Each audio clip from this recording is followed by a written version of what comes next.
Is it okay? Hello? In front of each of your chairs is a laminated Shape Places reference sheet. If you'll see at the front, it has your zoning districts.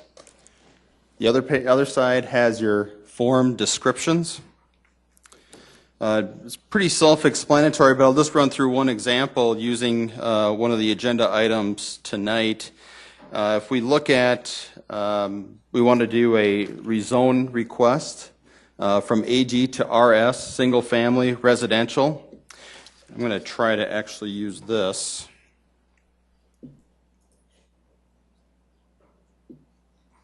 So if we look at the RS single family suburban, you'll see here that the allowable or the primary form is DD2 and NF1 and UT1. Well, then you flip it over. And if you see the DD2, it's not showing up. Okay.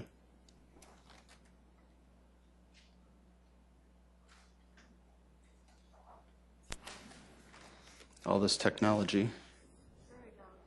All right. Yeah. If you look at the, it's DD2 is one of the allowable forms, and that is a single family with 25-foot front yard. But also there are other allowable uses. NF1 is the other one,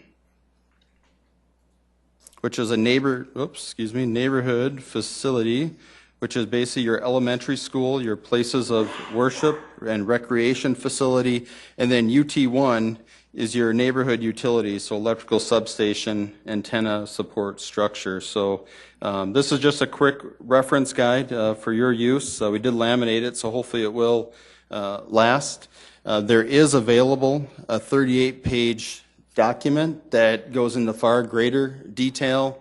It actually has the properties and the buffer zones and what's allowed, and just goes into far greater detail. So if anybody wants one of these documents, it is online, or else I'll be happy to print one off for you and put in your mailbox. So happy to answer any of your questions. You said it's available online, Jim? It is. If you go to the planning website under Shape Places, it will be one of those documents that's available. It's under the printed version. Like wanted to online access, they could see this easily. And I should also add too that we will have a paper copy of this available for the public at each meeting. So, thank you. Questions?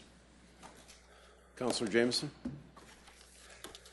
Jim, I think this is a great idea, a great tool for us. But you know, one thing that would be nice as well would be the compatibility chart.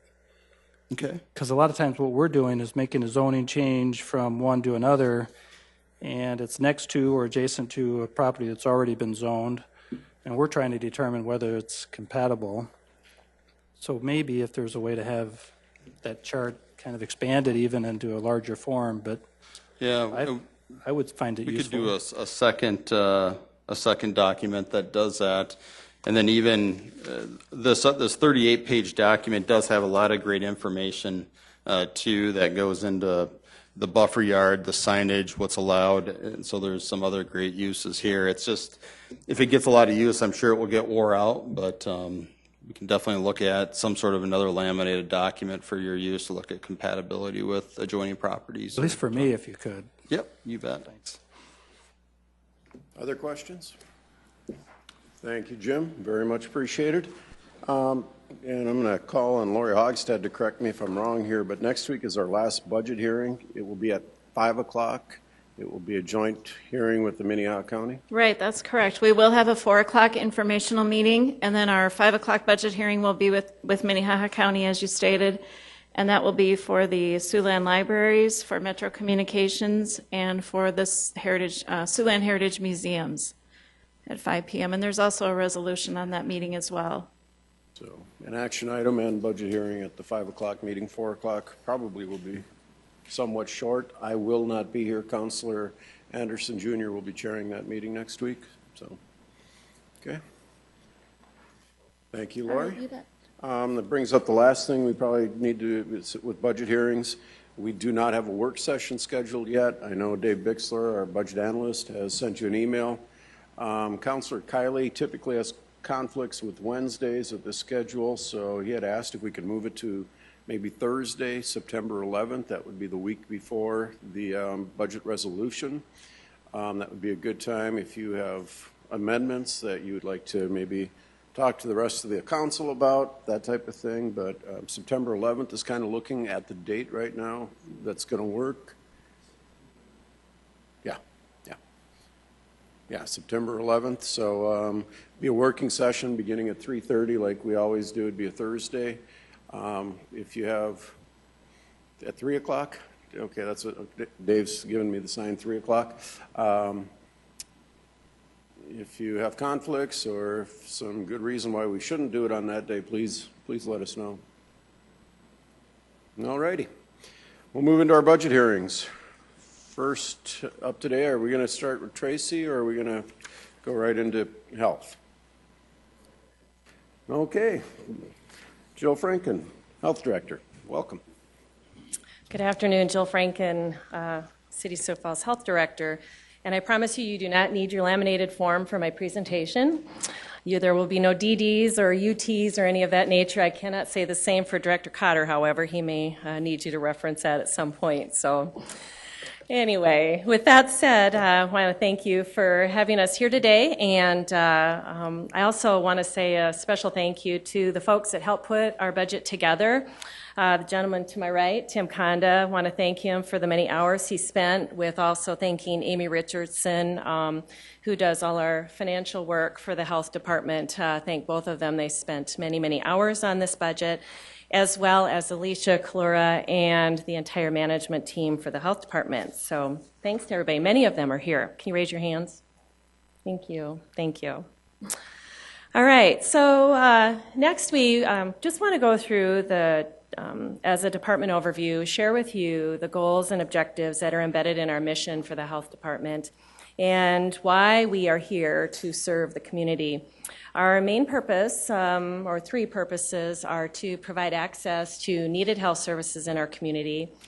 We're also here to promote a healthy community and prevent chronic disease, to help elevate the health of our community. And also, importantly, we're here to protect the community from health hazards and disease transmission. So in order to do that, we are recommending an investment in our department of $11.8 million for 2015 to be able to accomplish all our goals and objectives and to meet our mission. So let's just start a little bit with the capital budget. It's a very small budget compared to many other departments, and even for our year. When you look at our 5-year plan, this is a pretty small budget. We have about $270,000 that we need to invest in some infrastructure in our and some of our equipment. We have some dental operatory equipment that is aging and some pieces need to be replaced. We also have some mosquito spray equipment that also needs to be replaced. It's done what it needs to do, and now we need to replace some of that equipment. And then we also have one of our transport vans that we purchased some years back to transport patients to and from Falls Community Health and our other services needs to be replaced, as well as an inspection staff vehicle. So again, that's about $270,000 of our total budget. So then each year, when I present to you all of our recommended budget, I share that the health department in multiple ways generates revenue to support the services that we provide to the community. And those sources of revenue include, and you can see the pie chart before you, about 46% or $5.2 million of our revenues come in charges for goods and services. We do licensing, we have permitting, we have other registration fees that we receive revenue from. And then we also have patient fees, which is a vast majority of that $5.2 million. And those patient fees generate reimbursements from Medicaid, Medicare, private insurance, as well as payments from our patients. Falls Community Health, our patients share in the cost, if they're uninsured, of covering their primary care needs. We also have numerous grants and some intergovernmental revenue that we generate. That's 28% of our revenues, or $3.2 million, and those are various federal, state, and local grants that we receive on an annual basis, or some are one-time that we anticipate we'll receive in 2015. And then we have a category that's sort of a catch-all other, and that's about $522,000 or 7% of our revenues. And those are in contributions. An example of that would be when we participate in quality, clinical quality or performance measures and initiatives, such as Medicaid Health Home. I don't know if you've ever heard around that concept before, but we work with our Medicaid patients to improve their health outcomes. And when we've done the job that we've been asked to do, we get an incentive payment for that, meet certain measures, and about $212,000 of that 522 is from that one program alone. We also anticipate through some sponsorships with Live Well Sioux Falls, we should generate some dollars as well to support the initiatives through Live Well. And then we have a few other contracts that are in that other category as well. So what I share with you each year is that the impact of the health department to the general fund, or the difference between the revenue and expenses. We talk about that every year, and I'll go into a little more detail on the next slide, but that's estimated at 19% of our total revenue budget, or about $2.2 million. So a little bit more about that general fund impact.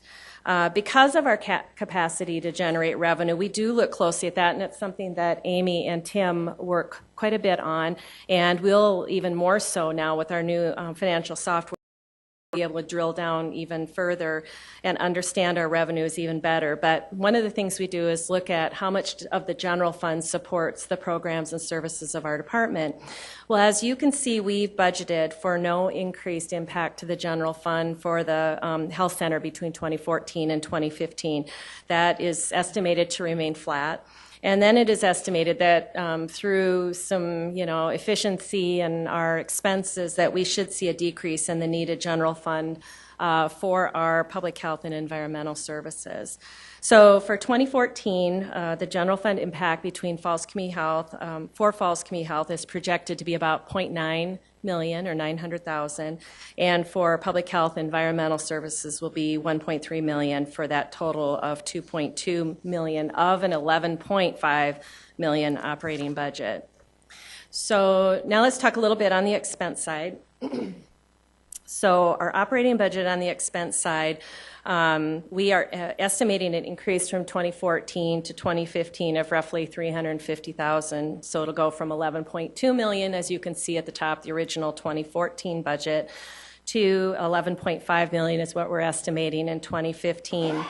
So you can see below are some of the reasons for that increase. We have, in addition to wages and benefits, which I should say are the COLAs or step increases, we also have two FTE positions, which Bill shared with you in a presentation that we're recommending. This would convert two existing temp nursing positions to full-time. And what that $42,000 represents is really just the benefits. The salary has already been in our budget. This is just the benefits we need to make these full-time benefited positions. And then we also have some expansion grant opportunity through the federal, our Health Resources Services Administration grant, to expand some of our dental services and some of our school-based site services.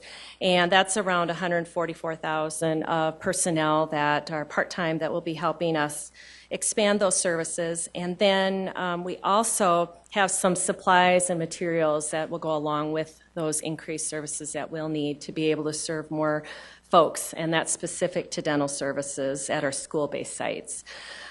We have, I just want to take this moment to talk to you, just to put a little thank you out there to the Sioux Falls School District. I don't know how many of you have driven by Hayward Elementary, or Hawthorne Elementary recently, but they've been, their Safe and Secure Plan was in effect for Hawthorne this year, and they've expanded their front entrance and done some renovations.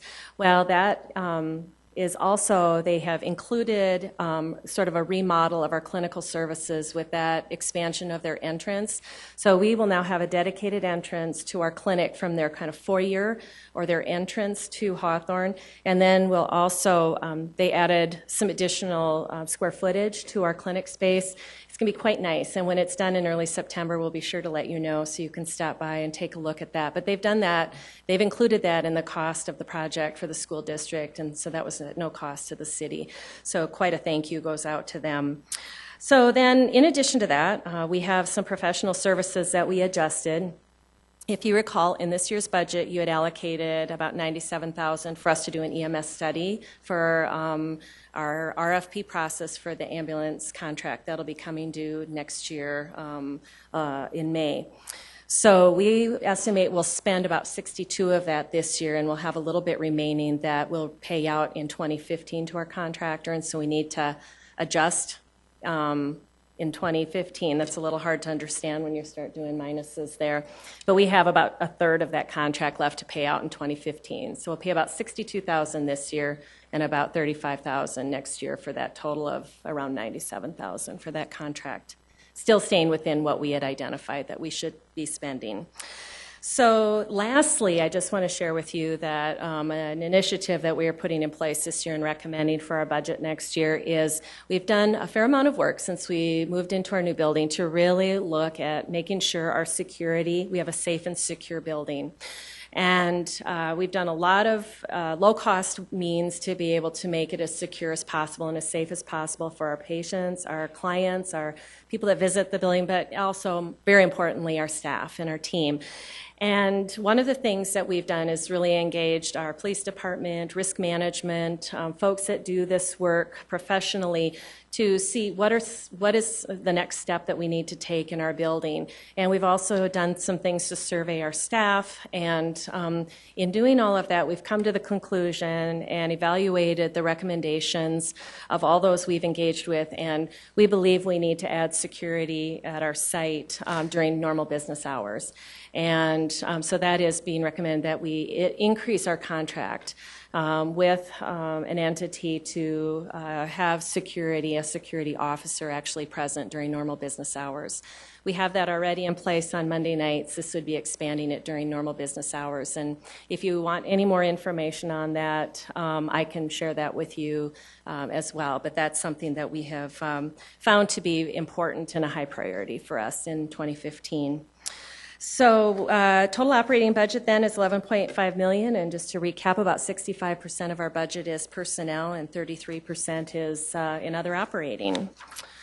So then the last couple slides just gives you a little picture of how do we know that we're being efficient and effective with our dollars and doing what we need to be doing. So these are but just a few examples of the measures that we track, things that we look at to make sure that we're doing what we say we need to be doing with the dollars that we are authorized to spend.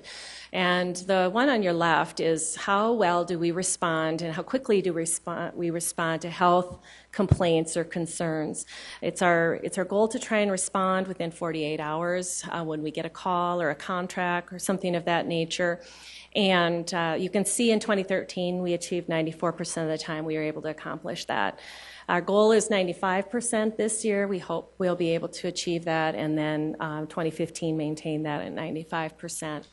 The next one on to your right there is how quickly are we able to resolve our health department code enforcement cases? And are we able to voluntarily get resolution on those cases? That's the particular measure we look at. And that means that after we've written a notice of violation, how are we able to, when we go back to do that repeat inspection, are we able to see that they've taken care of the issue? And 91% of the time, we are able to reach that compliance with just that notice of violation, letting them know there's something out of compliance, could you please correct this? And our target's actually been around 90%, so we really just also want to hold the gains there at that 91%, but it's very good for us. Last slide then talks more on the how do we promote a healthy community and prevent chronic disease. These are just, again, a few of many measures that we track to make sure that what we're doing is helping to achieve a healthier community in Sioux Falls. So the first is for our patients that are diabetic. How well are we able to make sure their blood sugar is in good control? That's the very important piece when you're diabetic, is being able to make sure they have their sugars in good control. So in 2013, we're actually to achieve 69% effectiveness with our patients where they've had blood sugars in good control. And that's right on par with the national average for community health centers across the nation. Feel good about that. We'd like to achieve just a little bit higher. Nationally for Healthy People 2020, it's a little higher than, it's higher than 70%. That's for anybody with diabetes who's being measured, being treated in a healthcare delivery model. And so we know we've got some work to do. But when you compare us to other community health centers, we're right on par, and we are dealing with some of the sickest of the sick in our community. Then next is how well are we controlling people with hypertension? If you have high blood pressure and you come to see us, are you in good control? Are you under control? Are you taking your medications, things of that nature? So in 2013, we achieved 64% of the time that was the case for our patients. And again, we're right on par nationally. It's kind of coincidental, but it is true that that's almost exactly on par with nationally. What I will share with you, I'm very proud to tell you that the Healthy People 2020 so far, they've been able to achieve under 50% across the country when you look at just all people with hypertension. So I feel like we're really doing a great job given how complex our patients are, that we are exceeding some of the Healthy People 2020 results. And then, of course, lastly, I talk about this a lot, how well are we helping people manage and control their weight? And so that's something that we are working on very closely within our department, with our patients at Falls Community Health, and you can see our results. We just started this measure a year or two ago and have been building, and we're at 35% of our patients have a plan to how to work on manage their weight effectively, and we'd like to achieve 44% this year right now and into next year and keep working our way up. So that just gives you a picture of, what are some of the things we're trying to achieve in our community, how are we trying to know that we're making a difference, and that ends my presentation actually, and I would be happy to answer any questions or take any comments. Counselors? Counselor Jameson. Jill, on the operating sources, you've got 28% coming from grants, 7% from others. How are you seeing the grants trending? Are they, is that 28% the general number that's always kind of stayed that way, or is it decreasing, increasing? It's actually increasing for the most part, especially our grants that we can rely on every year. Health Resources Services Administration, the Bureau of Primary Health Care is where we receive our federal funding for the community health center grants, and those are actually increasing. We've seen strong support nationally, at the congressionally for health centers, and with Medicaid expansion in more than half the states in the nation. Unfortunately, South Dakota is one that has not expanded Medicaid. Community health centers are vital in our state for not expanding Medicaid yet, certainly, but they are equally as important in those states that have, because there are people now seeking health care that have never sought after, preventive care, things of that nature. They've been just seeing a doctor when it's absolutely so necessary. And so we are seeing a real shortage, actually, of enough primary care in most of our states. And so it's actually been very supportive, and they know health centers are an important component in that mix of access to health care. Thank you. Counselor Staggers. Jill, I noticed for the business licenses for 2015, the amount of money is going down $48,000, which I think is great, but why is that happening? Well, actually, and I hope I can answer this to your satisfaction, but I could call up either Tim or Amy as well. We had to reclassify. When we had the new software system come into place, there were things that when they did all the classifying of expenses in various pots and in various cost centers, they had to, this year, move some items, and that's where that we really aren't seeing a decrease in revenues from business licenses, but they're just in a different place. Okay. So it's a small number, so it looks like a lot, of shift, but it's actually just moving items. Okay. And also, too, on code enforcement, that's going up just a small percentage. Which that's good too, just a small percentage. But when it comes to code enforcement, how many people do we have engaged in code enforcement in the health department? How many staff do we have? We have 6 staff that do code enforcement activities. Okay. Now, when you talk code enforcement, it would be the difference between, we have a variety of things that we do within the environmental services. So some of it, if you look at traditionally the very straightforward code enforcement versus doing also daycare license, registration and all that inspection work, we kind of tend to lump that in. So if you're talking about all of our inspectors, that would be 6. Yep. Okay, thank you. Councilor Rolfe. Yeah, Jill, I noticed I'm looking at the operating budget of category 851 of the operations budget, okay. and I noticed that sick leave benefits and things, that due to change in the retirement fund from cost to state retirement fund. If you're referring to the 2014 was 103,000. Yeah. That actually we had 3 retirements in for this year in 2014, and we don't estimate any retirements in 2015. So that's that sick leave payout of the very senior staff that have been here for many years. So that was that budgeted item that was then paid out in 2014 this year. I have a question, Joe, and it's kind of long, so forgive me, but over the last several years, we've built with federal grants facilities like at Hayward, that type of thing, and it was free money from a capital perspective. Now we're staffing them with nurses and dentists and physicians and that type of thing. So obviously your budget has gone up on the expense side with that type of thing, and it's funded with user fees and grants and that type of thing, somewhat for taxes. But when I look at the statistics on page 55, and maybe you can help me understand the trend or explain if there is a trend here.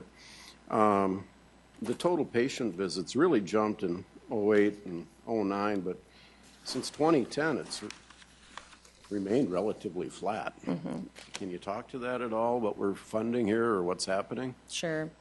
There's a combination of things in that when you see the shift. So when you look at the trending here, like you said, 28 to 29, 29 to 2010, then when you saw that 300 gain, those are what we've planned to be able to do. So when we write a grant and when we write to the feds to want to increase our services by a certain amount, we have to tell them how much we're going to be additionally serving patients. And then they give us a period of time to be able to accomplish that. So what you're seeing here is just some pluses and additions and new staff and shifts and changes and all the change we've had over the last, about 3 years, coupled with in this last 2 years, we've had a lot of last year we changed our business plan and we looked at employing our providers, nurse practitioners, and our chief medical officer as well as a physician assistant. And that over last year and even the year before, we saw sort of one of the reasons for that business plan is we weren't getting as much from our physician contract with Center for Family Medicine to be able to keep our goals where they needed to be, and that's one of the reasons we made the change to our business plan. So what you're going to see now in 2014 and then really significantly in 2015 is you'll see the trending where we want it to actually be. But in 2013 especially, we could have seen more of a growth than we did. And then 2014, this year, is the year that we hope that at least partially we'll see the growth we want to see with the changes we made. But again, we hired those staff throughout this year, so some of that's going to be incremental. And then next year will be when we'll really be able to achieve the goals. And Amy, do you remember what we're estimating for visits in 2015? Yeah, I didn't bring that with me either. So, but those are the answers I can give you. Yeah. Okay, so do you anticipate then staffing levels to remain fairly constant kind of for the next couple of years or increasing? Staffing, yes. Maybe where they are in our, between full-time and part-time is something we probably need to, have more conversation about, and we are looking at some analysis on that. But as far as the number, yes, we want to maintain a steadiness for a while, absent some significant grant that we can't pass up, like a behavioral health expansion or something of that nature. that we know is a high need in our community. And when you say grant, do you mean grant for capital, for structure? or Operating. grant- Operating? Okay. We definitely are going to stay stable with the capital. We have all said and committed to ourselves that we're going to be very happy with 3 school-based sites and a main site for the foreseeable future. Get those running at full capacity and maximizing all that space, and then start looking at what we might want to do from there. The city's really gotten into the business of healthcare in a big way here. And when you receive a grant, kind of like we talk about with the police departments, adding staff, we always have to anticipate funding. We hire the person, eventually we're going to be paying for them fully. Is that how you build your budget too? Yes. Okay. That's what we'd like to be able to see, is that we're able to, support them fully. And I appreciate that you note that and can see where our trends, where we want to see them, improve. And it's the difference between our outcomes and our outputs. When we look at how many visits are we be able to provide versus how much quality care are we be able to give to those that we're providing care to.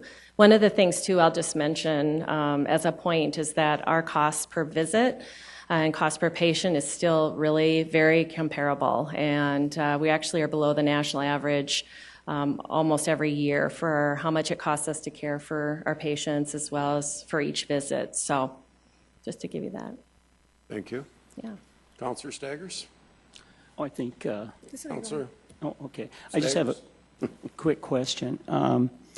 Has there been any conversation within the administration, within your department, about providing healthcare service for city employees? Because here we have a city entity providing healthcare, and then we don't have our city employees taking advantage of it.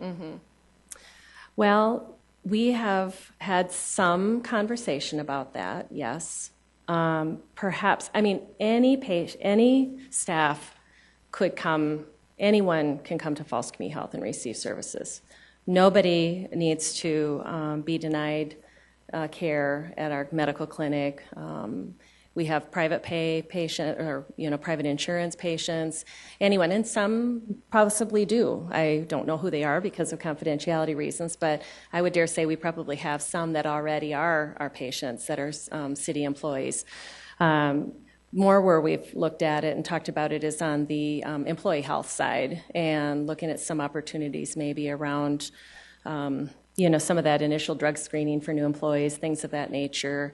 That's something we're always talking about. But at this point in time, I think HR is pretty happy with what they're getting for the amount of money they're paying. And certainly we'd have to ramp up our lab facility, as far as staff and that to be able to accommodate that. But we've had conversations, yes. Recently? Not recently. Recently. Okay. Not recently. Thank you. Counselor Erickson? I find a lot of interest in the school-based, and I know we've talked briefly about this, but if you could just refresh my memory as far as the partnership with the school district, as far as is this the school district that takes care of this, or is it the city? How are they funded? Do you staff them? Are they part-time, full-time? Just give me a little snapshot. Sure. Several years ago, it's probably about 2009, that's when we first embarked on this.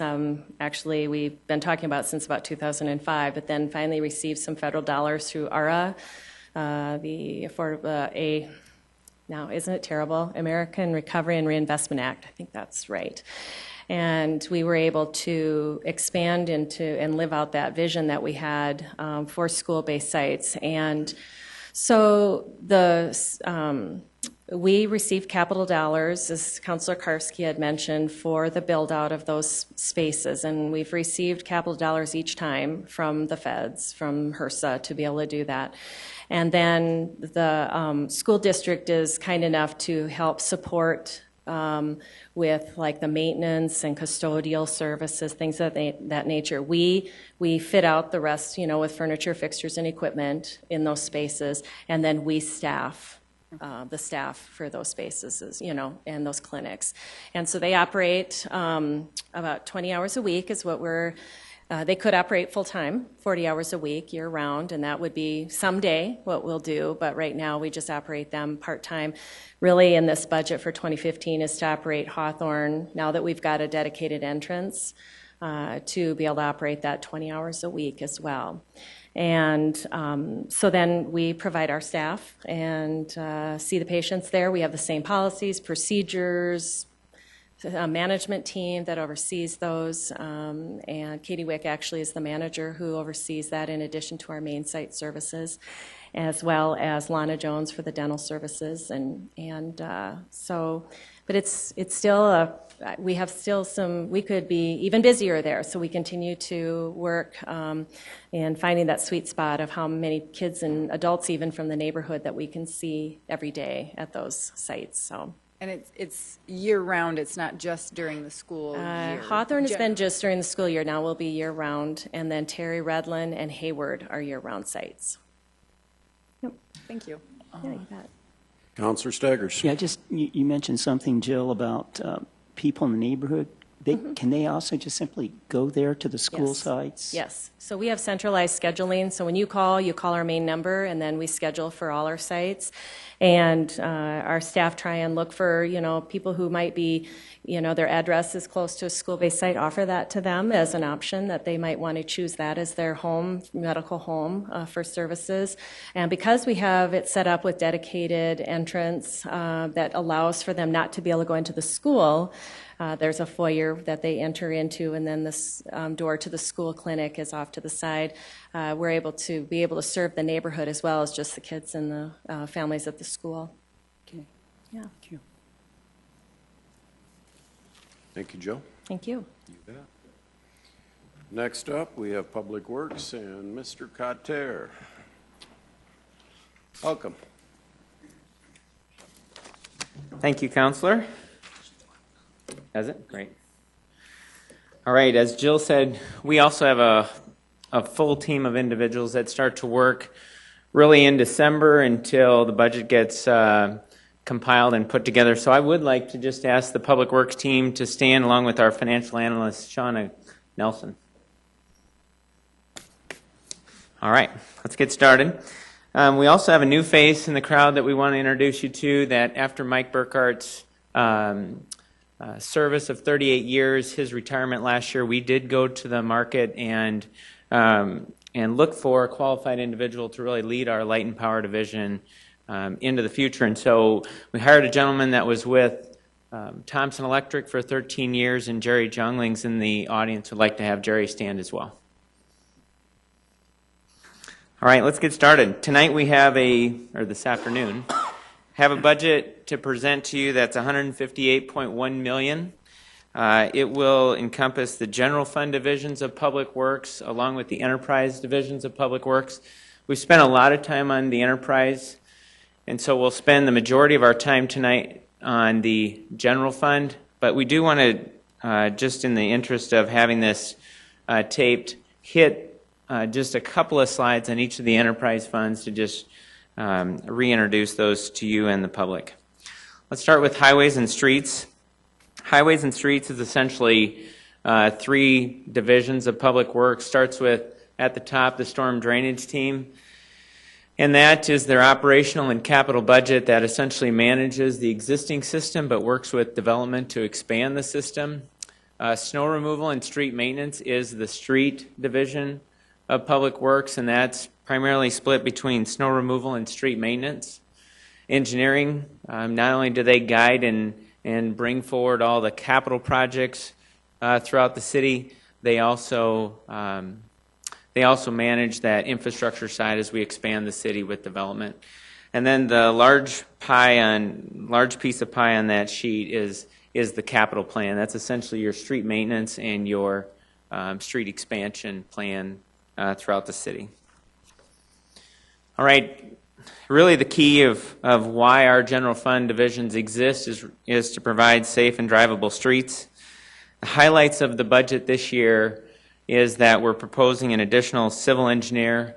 There's been a lot of emphasis, as you know, and as you supported, on street maintenance, and to provide some additional resources, Wes Phillips in the audience here. He's the principal street engineer. He needs additional resources as we start to continue to bring forward more and more street maintenance projects. There's higher standards as it relates to ADA, and as we start to continue to expand the city, there's more plan reviews, and he just simply needs additional resources. The pavement management assessment, we've got another slide on this, but essentially we want to take the human factor out of how we today assess our streets. There'll be a time of the year where we go out with 20 individuals for a 2 to 3 week period of time, and we have a check sheet and we rate the streets. We want to move beyond that. There's technology now that essentially looks like a Google van, if you will, and it not only takes pictures of the road, but it gauges the rideability, and will really, instead of having a human process and taking a lot of resources to assess our streets, this can be done essentially with technology, be very consistent. The nice thing is within about 2 weeks after the assessment's done, we'll have the data, and we can much more quickly prioritize and direct where those capital funds should go. Okay. The operate safe and efficient traffic control systems, Heath and his team do a lot of work to adjust the nearly 260 traffic signalized intersections across town, and they'll continue to do that. The 26th Street corridor that Heath and his team brought forward this last year with the new adaptive solution has really worked out nicely. The payback was less than 5 months. And so our next target is to go to Minnesota Avenue, and that's in your capital plan, to put a similar system on Minnesota Avenue so we can just effectively move traffic smarter. There's continued emphasis on the number of traffic movement counts, intersection counts, and roadway counts that they do, and so all that work will continue. And then we pride ourselves on having what we would consider the best GIS mapping team in the country, and we'll continue as our city continues to expand and reconstruct these streets, keep a very accurate mapping system of our city. All right, next slide. This just on the right-hand column. This just tells you what the differences are from the 14 to 15 budgets. The first two lines are in relation to the street division. Important $4 million, $0.5 million. The snow removal is primarily due to chemicals. We've historically started to use about 19,000 chemicals, salt a year, and so we're going to increase that in this budget from 17,000 up to 19. We're also seeing a price change of about $57 to $65 per ton.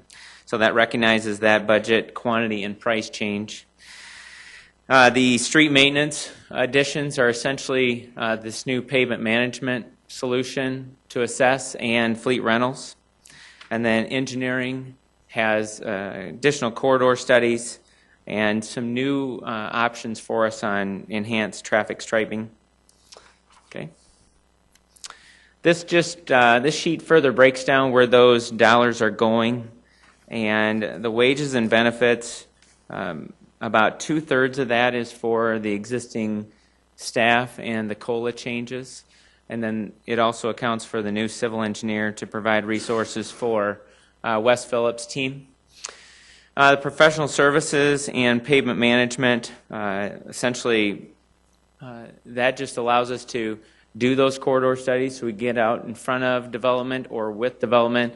It also allows us to fund that pavement management, that technology piece, so we can get out of the human factor of, it's one thing to be out there in the morning when you're fresh, go back out there after lunch.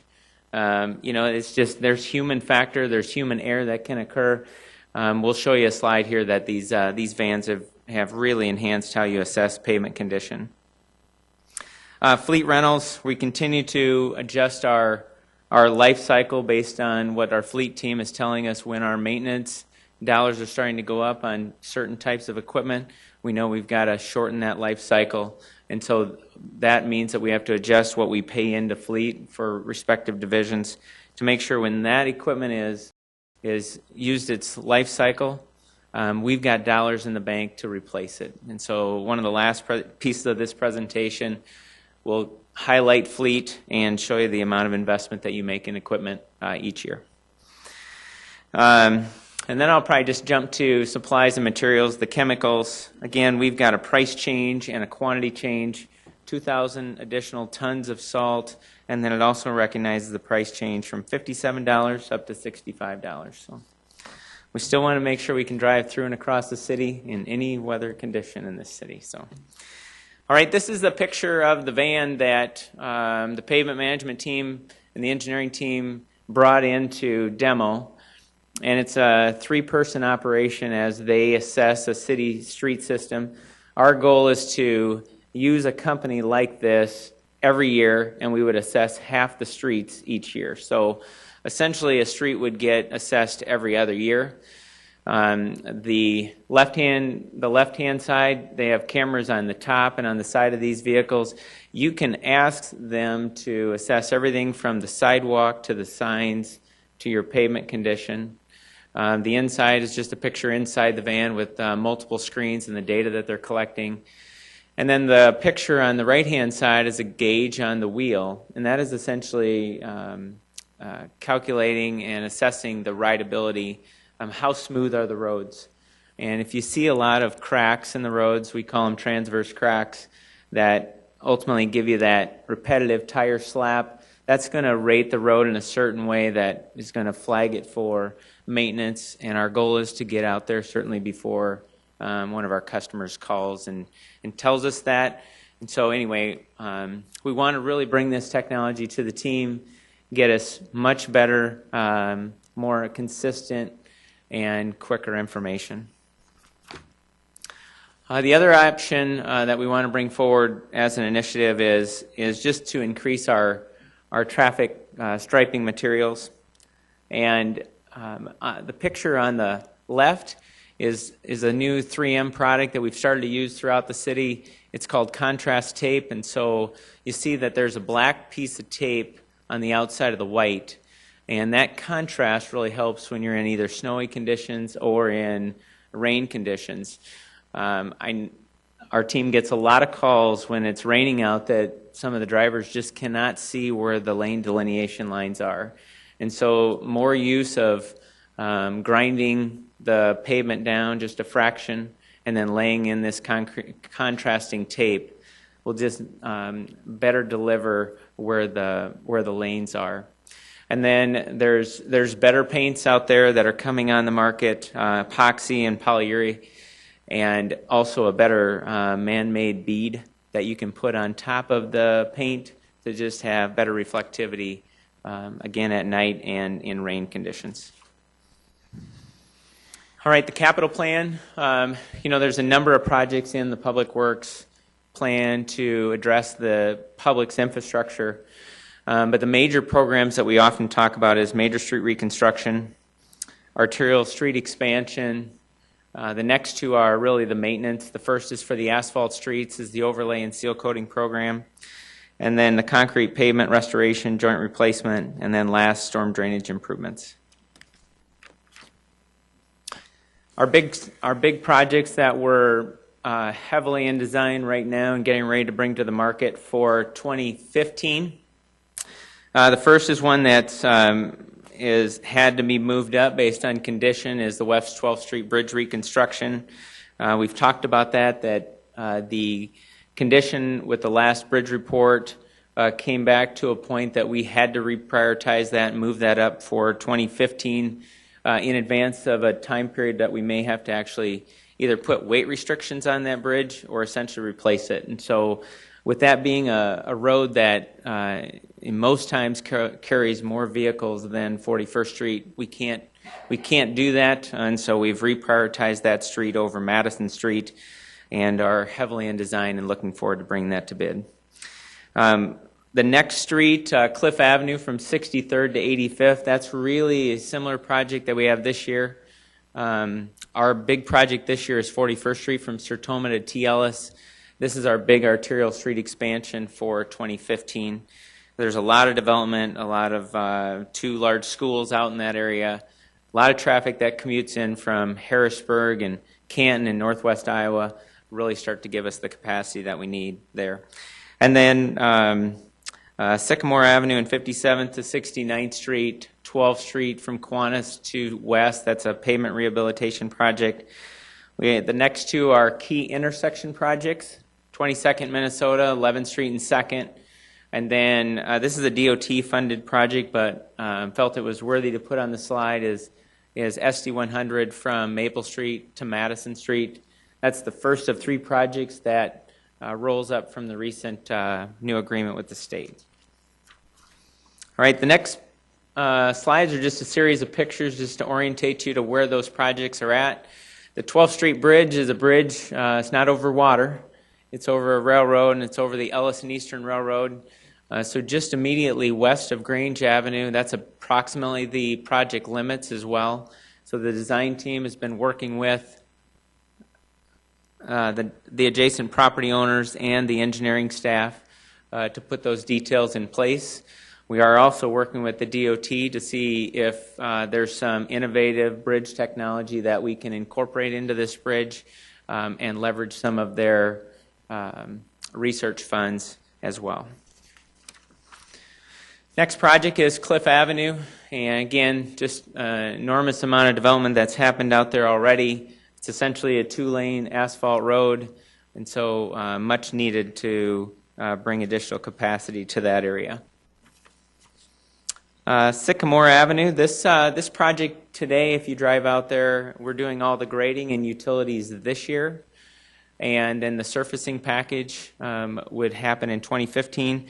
We're also planning the same approach for that section of 69th Street from the picture to Sycamore Avenue.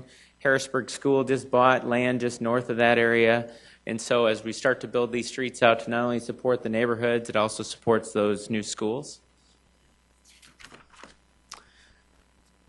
West 12th Street is, this is a 2-year project, and so the commuters that are using 12th Street this year have certainly gone through a lot of cones to get to and from work. That work is almost done. I think Chad mentioned the other day that they've got about a week left with this year's work. We do have another joint and spall repair project to do another large section of 12th Street next year. It's going to complement it with the squeezing of those lanes with the bridge replacement, and so we shouldn't impact traffic anymore with the bridge replacement, with complementing those two. We wanted to bring you a couple of pictures of, it was about 4 years ago when we tried Techcrete, and then we stepped up Techcrete, and now 4 years later we're not only using it as a key project, but this is our first year that we went to the market and had a private contractor also do a section of town. They just got done. They're a local contractor out of Del Rapids. They did Marion Road from 12th Street down to 26th Street, and then we overestimated our quantities a little bit based on the road condition, and then we had them essentially do some more. And so the team has tried a number of different pavement management technology. Mastic was one of recent years. This was a technology that Wes and his team brought to town, and it did a fairly significant area on 12th Street, and essentially instead of going in there and cutting the joints out, which is very labor intensive, very machine intensive, this is essentially a large grinder that comes and grinds out the delaminated concrete. And the next picture shows this high performance concrete that goes back in and produces the smooth ride. And so we're going to watch this, see how it works over the winter. But it's faster and it's less expensive, and so if it works, it'll be another part of our toolbox on how we maintain roads.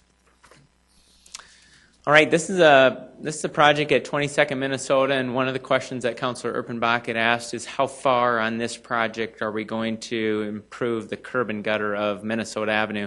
And so this starts that work. We've got really from 22nd Street south, probably south of 33rd, that curb in there is in real tough shape. When those lanes were reconstructed by the DOT some years ago, that curb at that time was in sufficient quality that they didn't replace it. So they just replaced the 5 lanes of pavement between the 2 curbs. So now the salt and chemicals and just wear and tear has really deteriorated that curb and gutter. And so this is the first project to actually start that work, but then we'll actually design more and just start to work our way from 22nd Street south to 33rd. All right, this is the intersection that really complements the one to the north that just got done at 10th and 2nd. That's a nice gateway into the downtown. This intersection at 11th and 2nd would be part of the program next year. And then this picture is that section of SD 100 that starts to go off alignment. As you go north, this is where the topography of like Great Bear gets pretty rugged, and that's why the South Dakota 100 starts to actually angle to the east. And so we start to go off alignment. This would be the project that gets bid and built in 2015. All right, this is just some stats. The one I want you to go to is just to point essentially to, you can point to the blocks of surface treatment. You know, the microsurfacing has been another new technology that we've brought forward and continue to expand. We just got done with the numbers. We're up from 360 blocks in 13, and this year we finished with 214 blocks. We also have invited a number of neighboring communities to see this technology, and this year they dovetailed off our bid, Brandon, Hartford, T. So they're starting to see that this is a really good technology to use, cover a lot of blocks, maximize pavement life, and have a better finished product in an urban setting than the chip seals. And so that's worked out really well. Galen and his team are still working their way through a lot of mill and overlay blocks throughout the city.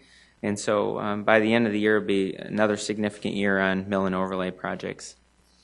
And then just a quick slide on fish and snow removal. It's a significant part of the street budget. And so I just wanted to highlight some of the stats that there's over 3,000 lane miles to plow in any given snow or icing event.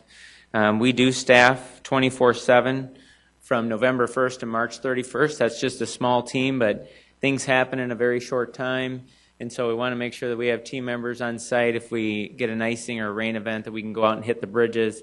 When there's not that activity happening, they haul leaves, they do other functions to make sure that we're getting the best utilization. A typical snow event takes 100 city employees every 12-hour shift, so it's a significant effort just internal. And then we also leverage a number of private contractors. This year we're going to increase the city motor grader count from 37 up to 43, and so we're going to rent an additional 6. With all the development that happens in town, when you see like a Walmart or a Costco, something like that go into town, private contractors bid on that work, and they call them immediately. And so that essentially starts to strip out some of the capacity that we normally go to. And so we've recognized that, and we're going to step up the number of motor graders that we have to make sure that we still have good coverage and good turnaround time. Our focus right now is making sure we have good trained operators ready to go with the additional blades. All right, that's the general fund divisions, and then we just have a couple slides each on the enterprise funds, just to reorientate you and the community on the investment that they make in the enterprise funds. Just again, these are cost of service based rate models. We always do a very lengthy discussion with the city council and the analysis to make sure that we're not only looking at today or even in the 5-year. Many of these capital plans are 10 years long. They're not supported with tax dollars. They've got very proactive capital programs, and they also have to maintain the state and federal guidelines. The investment that your enterprise funds have is nearly $100 million annually for 2015. The breakdown of that, starting with electric light, is $8.1 million. Sanitary landfill is $9.3. Water is $39.5, and water reclamation is $40.8 million. First, Light and Power, just a couple slides. Light and Power, again, has a customer base of about 2,500 customers. About 1,600 of them are residential. The balance are essentially government entities. We do have some industrial customers that are privately owned up in that Russell Street area. And then we also have this team manage all the street lights throughout the city. Their budget breakdown is accordingly based on the pie chart for the $8.1 million. The red here, their other operating, the main driver that they have for the cost in their budget is purchasing power. Half of the power that this entity buys is generated off the dams of the Missouri River through WAPA. The other half is purchased through Heartland Power, nonprofit entity out of Madison, South Dakota. They've been a great partner, and you just worked with us to extend our power supply contract with them for the next 20 plus years.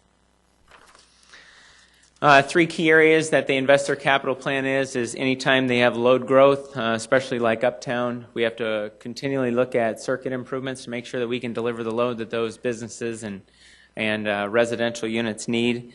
The electric automatic meter reading system. Today our system allows us to read the residential meters, but we're not able to remotely read the three-phase meters, which is for industry.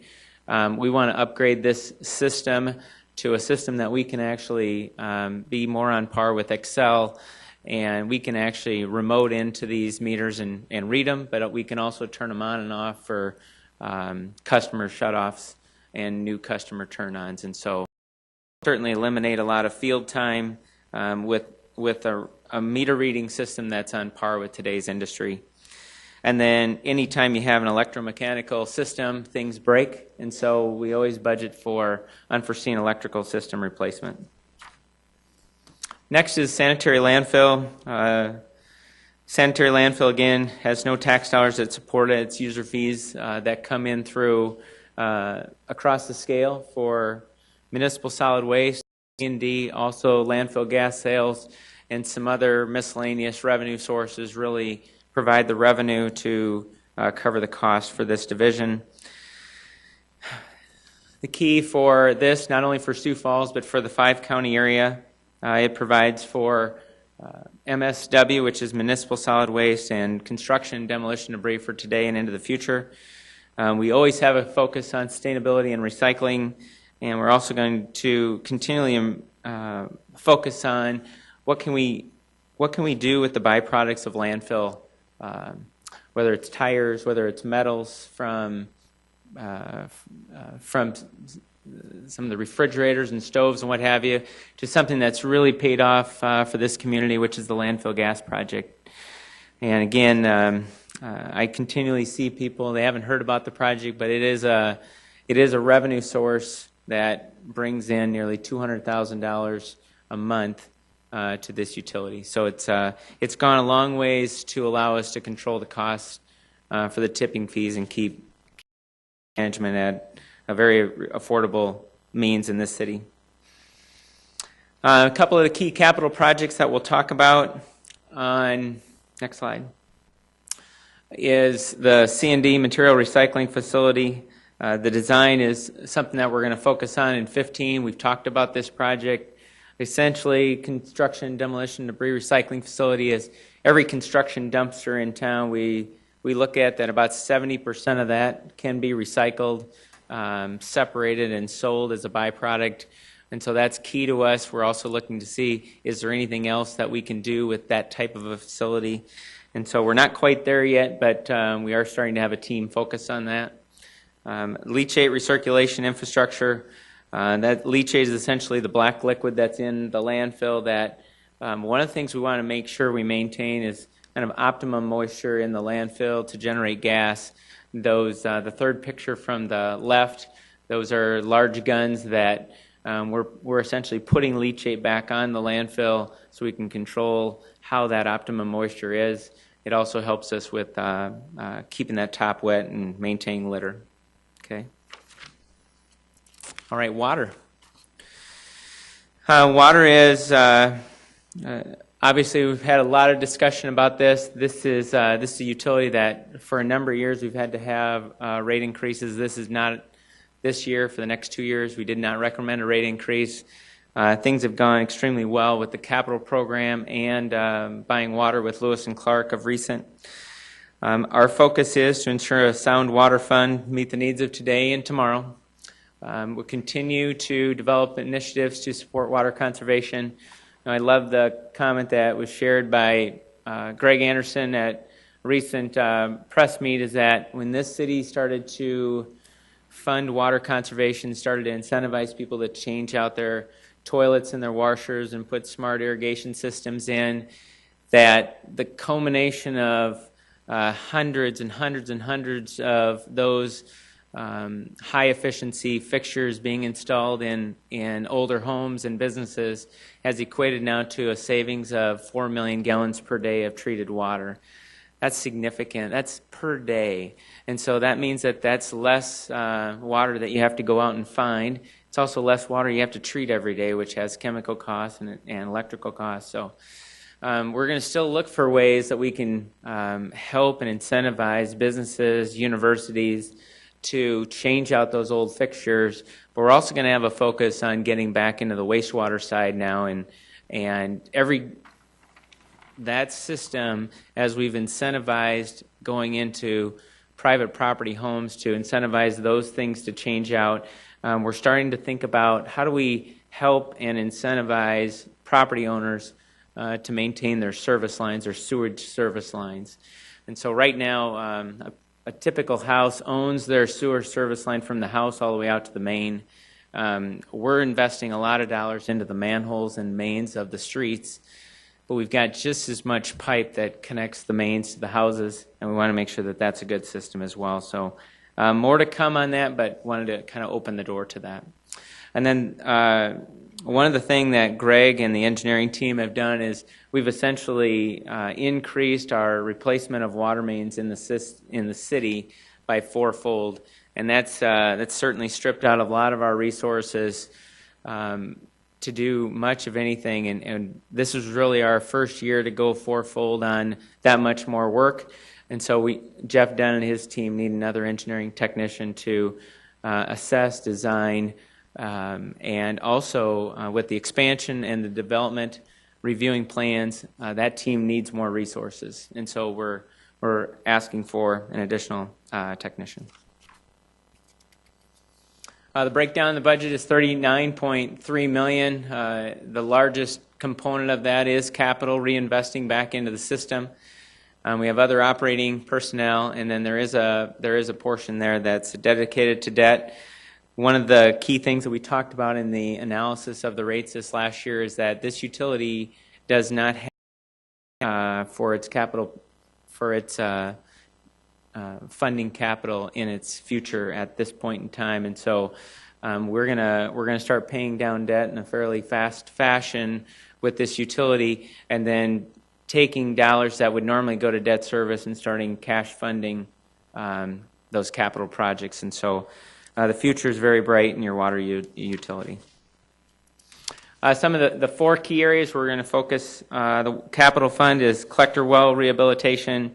Collector wells are essentially just a very high volume, highly efficient well in how we harvest water. And so we have some in the existing, and it means that we have to go out and we have to maintain those. And so we'll be doing some of those. Neighborhood water main replacement. If you get into that area kind of east of Joe Foss School, we're into a number of blocks in that area replacing water mains, and this is that program going up fourfold to replace a lot of our water main infrastructure to make sure we can stay ahead of the break pattern. Major street reconstruction, essentially every time we assess a street for reconstruction, the water or the wastewater or the storm sewer utility has to be with us, and so they have to budget accordingly to upgrade those systems. And then building improvements, there's a number of things that we're doing at the maintenance facility this year, and then we'll focus some building improvements for not only staff but function of the team next year at the actual plant. Okay. Two more areas, water reclamation. Similar to water, but we want to ensure a sound water reclamation fund to meet the needs of today and tomorrow. We always strive for uninterrupted wastewater service, maximizing sustainability opportunities, and then again with the addition of the amount of work that this utility is reconstructing, assessing, lining, just like when the large rains came in June.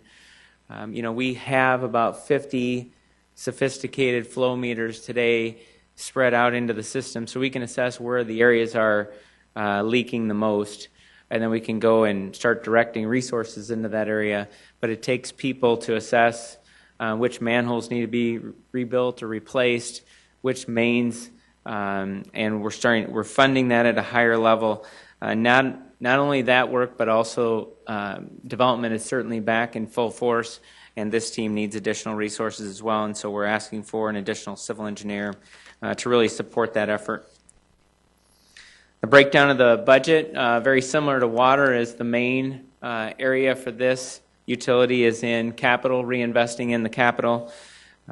We've got some major projects yet. We've kind of gone through that Tier 1 and Tier 2 of key projects that we needed to do after the collapse of 2010. But we still have a distance to go, and we'll always have distance to go. These are very highly corrosive environments in wastewater, and so we always want to try to stay on the front curve of that. The breakdown of that is personnel, other operating, capital, and debt payments. Key capital projects. I know this always brings up question when we call it the Brandon Road Lift Station, but it is in Sioux Falls. It's essentially out by Rice Street and Bonson. It just happened to be on the Brandon Road, I think, in 30 plus years ago. It was named that, and that's what it still remains today. We will rename it when we rebuild the lift station. So, the first project that we're going to do is we're going to upsize the force main that goes from that lift station today to the plant and take it on a new alignment. That project is slated for next year. It'll be a major project, not only give us additional capacity, but really reduce a significant part of our risk in moving wastewater. Secondary digester floating covers and a digester gas conditioning system at the plant are essentially the original vintage to the plant that was built in the mid-'80s, and they need to be rehabilitated. A lot of pipelining. We've asked Ryan Johnson and his team to really identify with the flow meters which areas need to be lined and continue to advance a number of pipelining projects. And just like we said with the water, when we either reconstruct a street or expand a street, these utilities have to be there with us and budget for that work.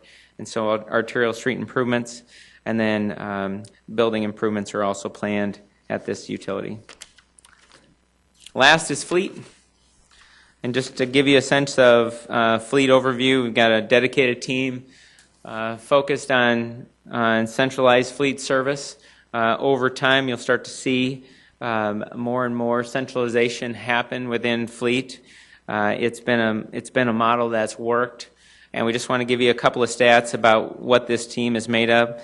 This team is ASCE Blue Seal of Excellence certified. 2 of these mechanics recently received law enforcement emergency vehicle technician certifications. We have 3 individuals that are certified with the American Welding Society. We operate 4 fueling sites throughout the city. The maintenance is planned, and replacement of over 500 rolling pieces of equipment. And then with the volume of work and downtime that we're starting to see, that we're recommending 2 additional fleet mechanics.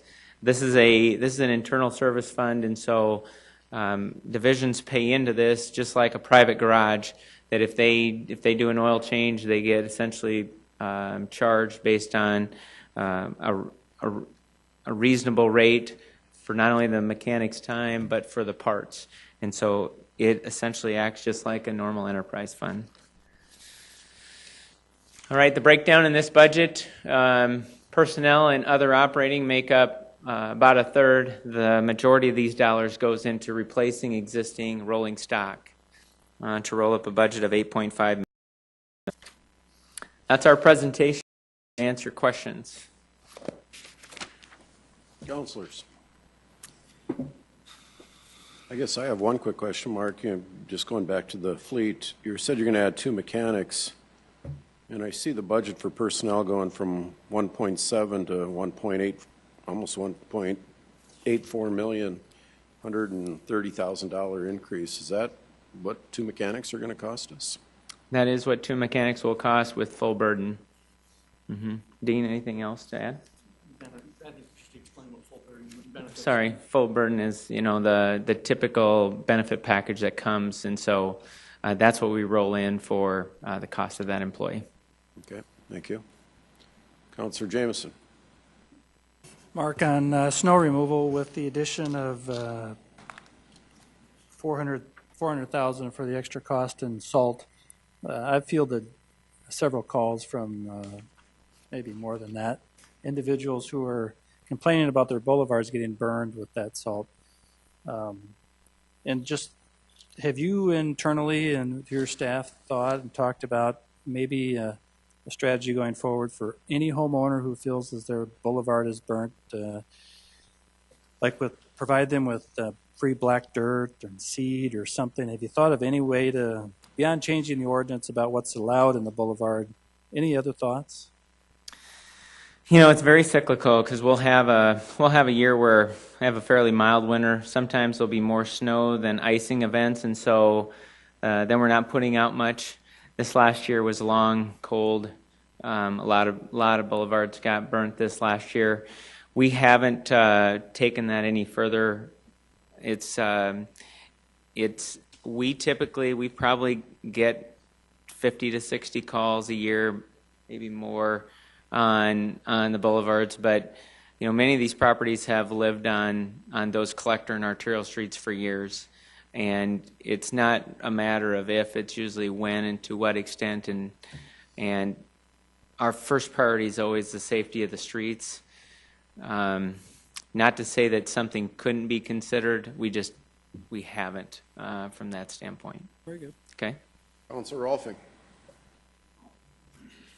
Thank you. I want to go over to fleet a little bit. I'm in a situation, just wanted to know how many of the departments are using the fleet to, to purchase their cars through and have it run by them. It's not citywide yet, is it? It's not citywide yet, but we're working toward that, so it's a phased-in process. Last year, Planning and Building Services and police came in, and so we worked with the police team to bring over their 2 existing mechanics and then proactively start purchasing, but also upfitting those cars. So they come in as a stock car, and then these ASE certified mechanics actually put all that equipment in to make them run. That's been a major transition into fleet, and that's why we wanted to do more of a stepped approach.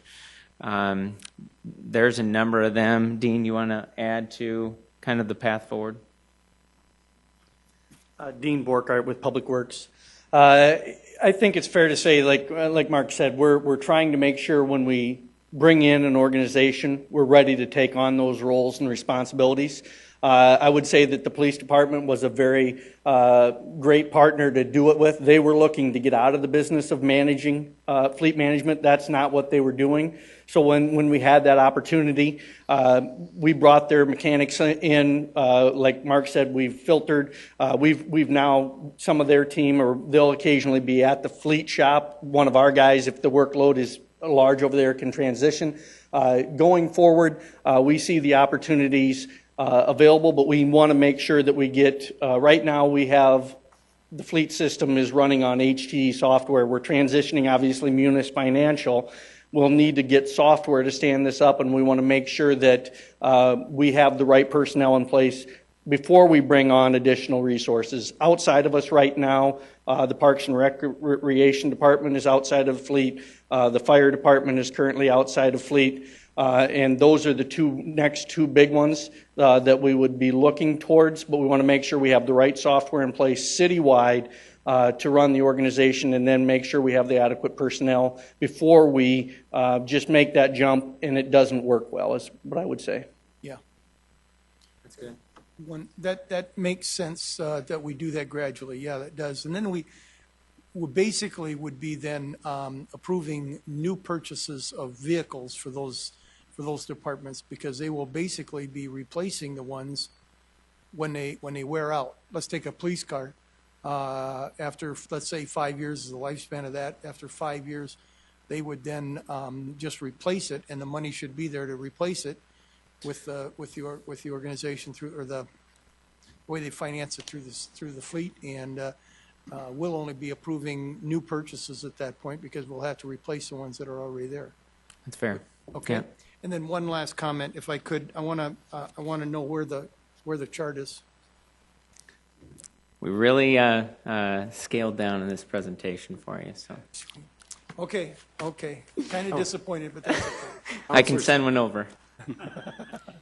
Counselor Staggers. Yes, Mark. I was just wondering about a couple of issues here. The cliff to the 85th Street. Okay, we've known about that for a long time. But now it appears, we are going to, at this time, it looks like we probably are going to have a Walmart there. So why don't we just go ahead and extend it from beyond 85th, further south, to take in the western part of Walmart? Walmart's actually going in at 85th in Minnesota. Will you point to that for me? Oh, thanks. Yeah, so So, I'll just give a little bit of background. So in that corner, yep, now go south and go west. Yep, that's where Walmart's going. The DOT is working, Counselor, to go from 85th Street south to the Harrisburg Road. So it's a 3-mile improvement. They've had resistance buying right away. That's going to be a modern 4-lane road for the next 3 miles south.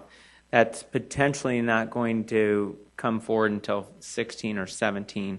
But all that infrastructure, so much commuter traffic coming into the city from the south. So we're doing our part, and then the DOT is actually going to do a portion of 115 from 85th Street down to Harrisburg. Heath, any addition to that? Is that the gist of it?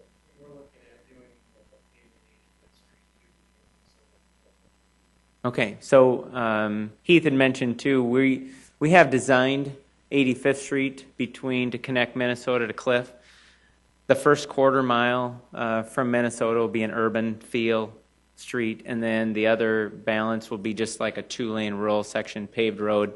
We're essentially at the end of our sewer ability, and so there's no reason to build out a full 4-lane modern roadway on that full section of 85th Street. But there is quite a bit of investment that's planned between the state and the city in that area.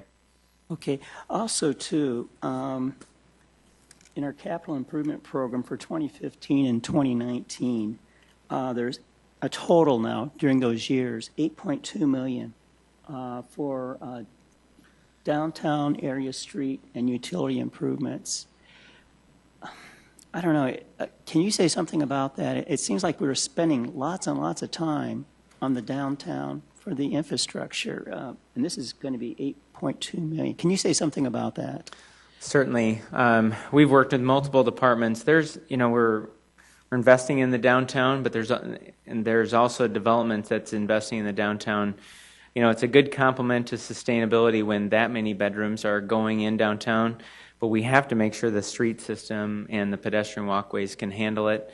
And so there is a list, a prioritized list of what needs to be done from 2nd Avenue over by the post office to Phillips Avenue. Phillips from 9th to 6th. From 9th to 6th is in very poor condition. And so when you start to think about our downtown and some of our key streets, it's even a parade route, those streets likely haven't been touched for the last 50 or 60 years. And so not only does the street surfacing need investment, but the utilities need to full rebuild. And so it doesn't take very long for us to spend a fairly sizable amount of dollars on a downtown street. 6th Street is another one that Chad mentioned that we just made the investment from the river over to close to Maine on 6th Street. The next section on 6th Street is really to go from Phillips all the way to Minnesota Avenue. That pavement's really tired. And also, we're just seeing a lot more biking, walking, parking needs of downtown, and we've tried to balance what we invest downtown into other parts of the city. Okay? Okay, thanks. Yeah? I hope I'm not here when you do 6th Street or Phillips Avenue from 6th to 9th Street. We can try to accelerate it for you if thank you'd you. like. Well, you have that map up, Mark. Highway 100 is going to bisect Cliff Avenue there. Can you, any idea of the time frame before the state starts working on that? And kind of draw the line so people know where Highway 100 is going to run Yes. from our city? If Dean's kind of tracing it there, and they have bought right away just north of that one subdivision. If Dean can get right down, right there, there's kind of a... You got a corridor there.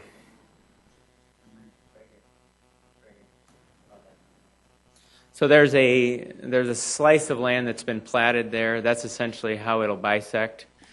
I don't have a time frame for you. What I would say is that the DOT is committed to getting us connected to I-90, and that should be open and operational by 2019.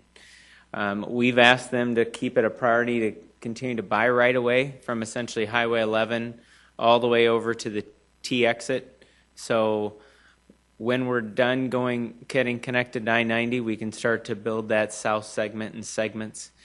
But right now, they're making about a $60 million investment to connect us to I-90, and at this point in time, they're not willing to share a time frame. Okay. Okay. Thank you. Slater Anderson. Mark, going back to, you talked about water mains and the replacement of that. Also with storm sewer replacement, because it became a major priority a few years ago. Mm-hmm. Where are we at in the replacement of both of those here? Maybe a ballpark percentage of what needs to be replaced left? Probably have Andy complement this. Our focus right now in the core part of the city, there was 8 major projects done that rolled up to about $40 million. Inside the core, there's still some neighborhoods that still are affected if we have deluges of rain in isolated areas. So we continue to go in and we study those and see what we can do to improve. But for the most part, we're trying to just open up overland paths if there are willing sellers of property that we can purchase as opposed to putting in pipes underground. So remember, pipes, when we put in underground, typically only carry like a 5-year storm event. So in many cases in the older parts of town, the houses were built too low. Sometimes they're only 6 inches above the curb. So once the curbs are full of water, the street surface water goes all the way to the garages, and those houses can be impacted. I'd say, Councilor, where we're really trying to focus, we've just asked Andy to bring another project forward, is the intakes. The intakes are deteriorating with the use of salt and chemical and just old wear and tear. And so we're trying to reconstruct more of the intake systems in the core part of the city to make sure that they're harvesting the water and getting it into the pipes. Andy, anything addition to add to kind of what you're managing? Okay. Andy's other comment is really having a good program to clean and keep the drainage ways open. And so once the water gets in the pipe, we want to make sure it can get out effectively. Andy works with Galen's team to make sure that throughout the system, we have a plan to go into various drainage channels and oxbows to make sure that we can drain those pipes. So, how many camera trucks do we have, and what are they being utilized for? Before you came, we had a few, and they weren't being used they were only being used on new construction. And I think that changed right after you came on board. How many do we have now, and what are they utilized for? There's a combination of Vector trucks and camera trucks, and I'll probably have between Trent and Mark Perry come up and speak to it. Mark Perry is the wastewater superintendent. He manages those crews. Mark Perry, wastewater superintendent.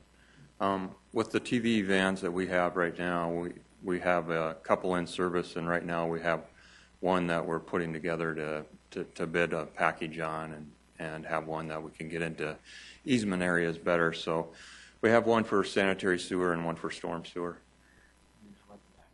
And then the Vectors right now, I believe we've got 4 of them, and we will be in the future getting another one for the storm sewer system. Right now we have one that's generally used for storm. Yeah. And one more if I can. One more, Counselor. Talking about our energy efficiency programs. It's something that has been on my mind for a long time.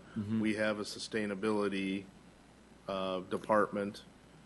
What type of programs do you see coming out of that in the future, especially to help city facilities? We talked about the event center going green and being able to work an agreement with Heartland on the energy uses, especially during peak periods.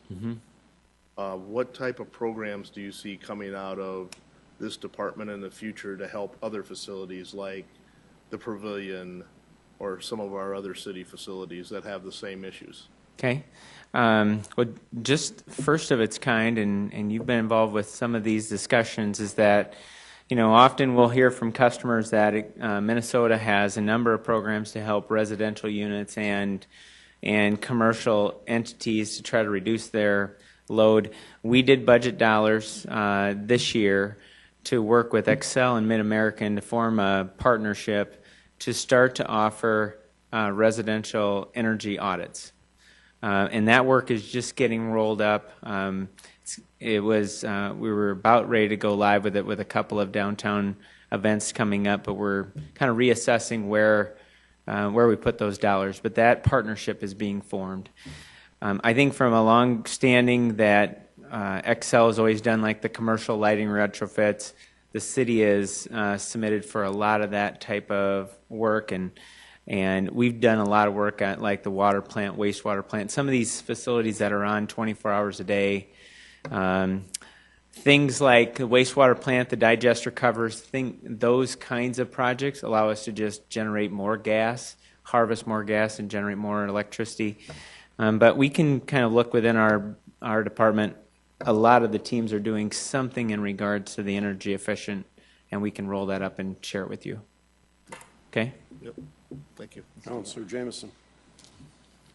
Mark, the railroad relocation project. Yes. In the budget, there's $300,000 set aside for next year in 2016 for that fence.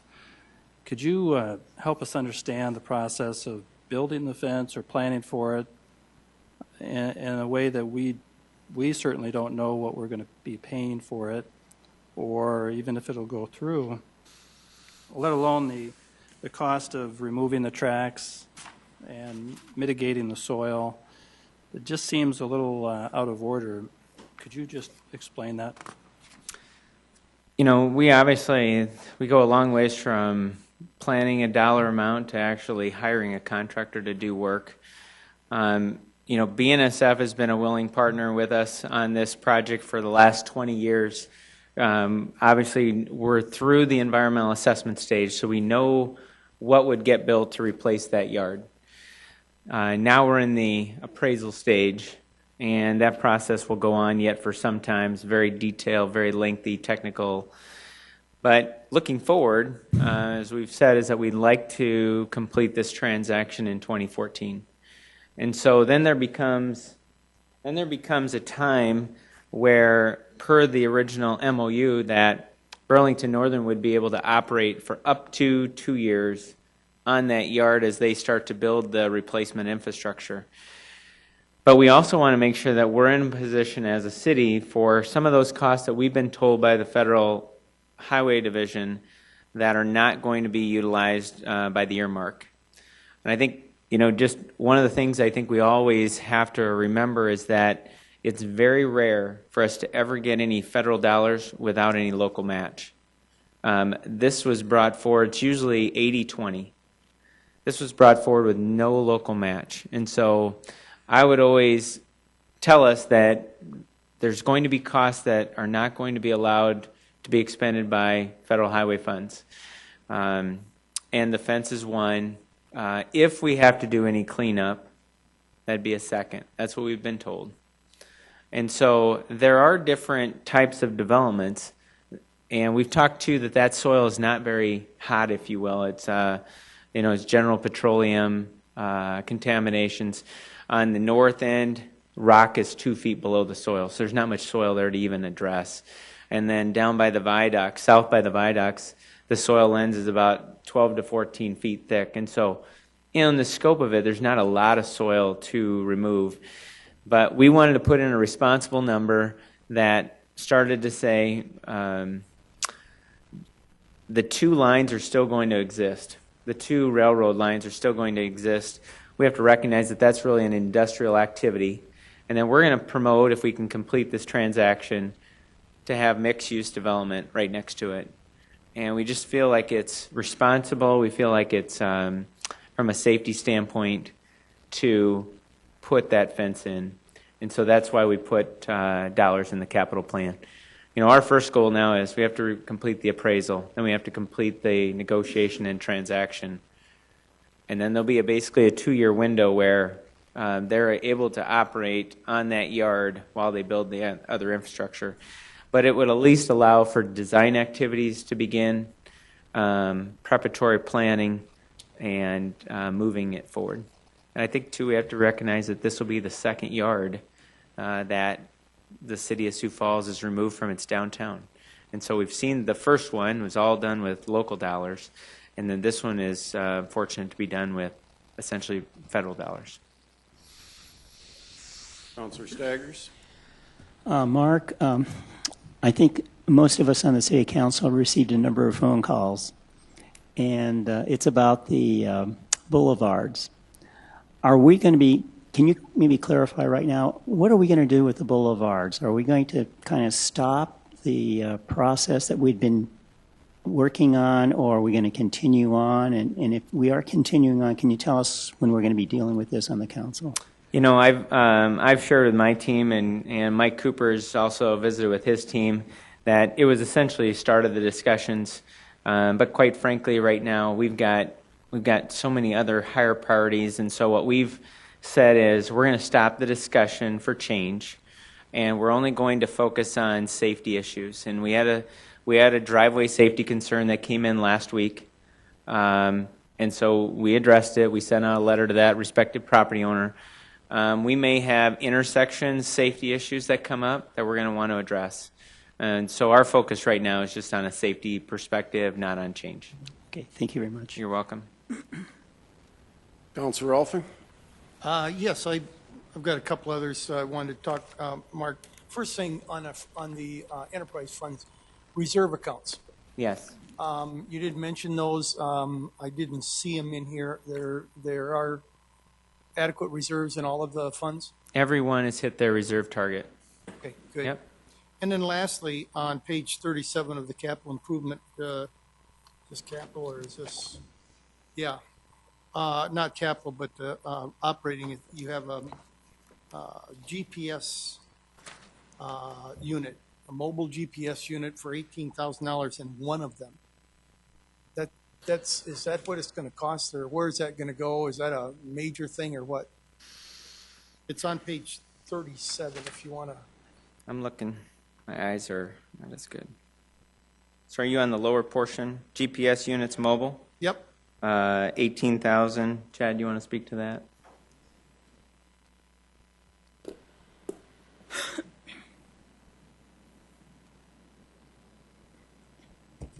Chad Heavey with engineering. That is just a surveying equipment that we have. We do have a surveying team, and routinely that equipment we get to the point where new technology has come about, and so this is just replacing some survey equipment. So this isn't then the start of, putting a GPS on every truck or anything like that? No, this is just our internal survey crew. Costs a little bit if we have to do it for $18,000 on each truck. It might not be worth it then. That's right. Thanks, Chad. Councilor Henderson. Mark, final request. You said you had a priority list for the downtown street utility improvements, project number 11007. Yep.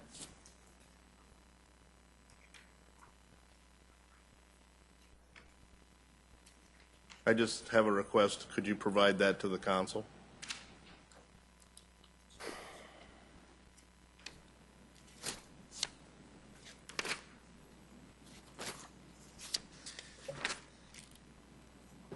I will, Counselor. Page 53. Correct. Those streets that are listed in that order is our priority for our downtown streets.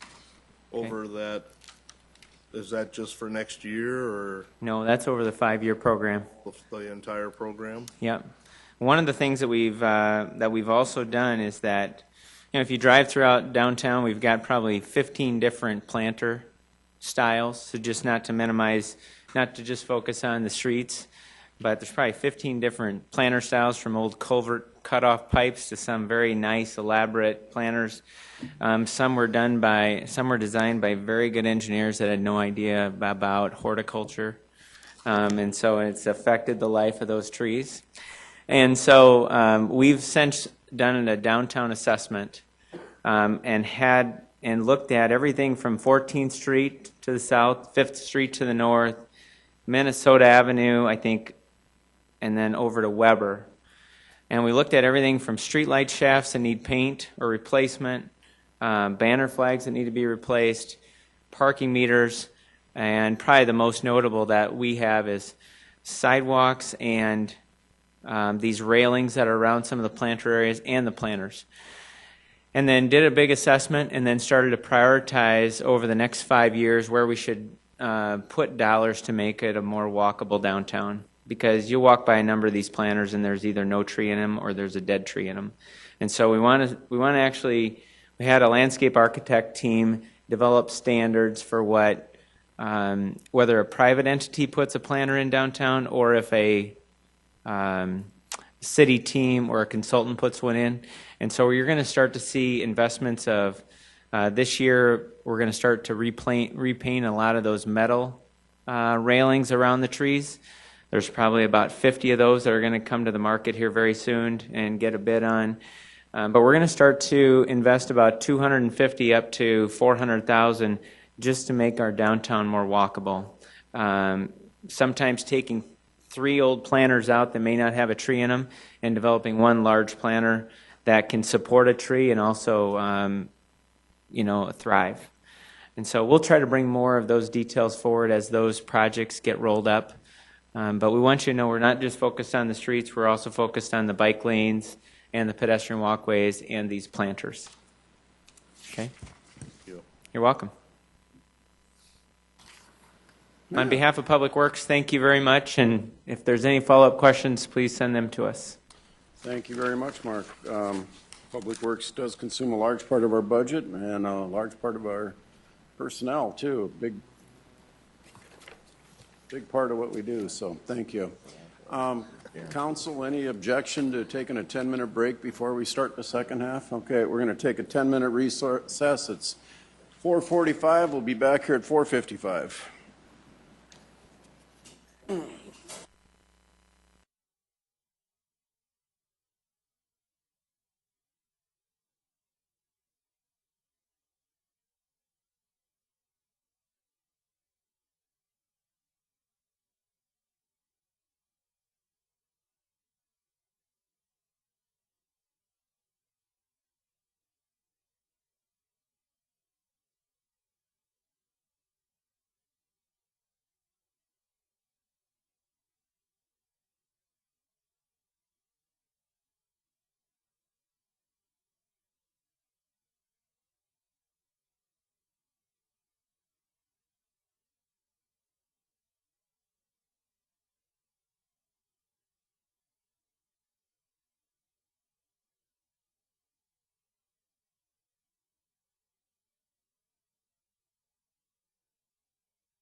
We're going to resume our meeting, budget hearing.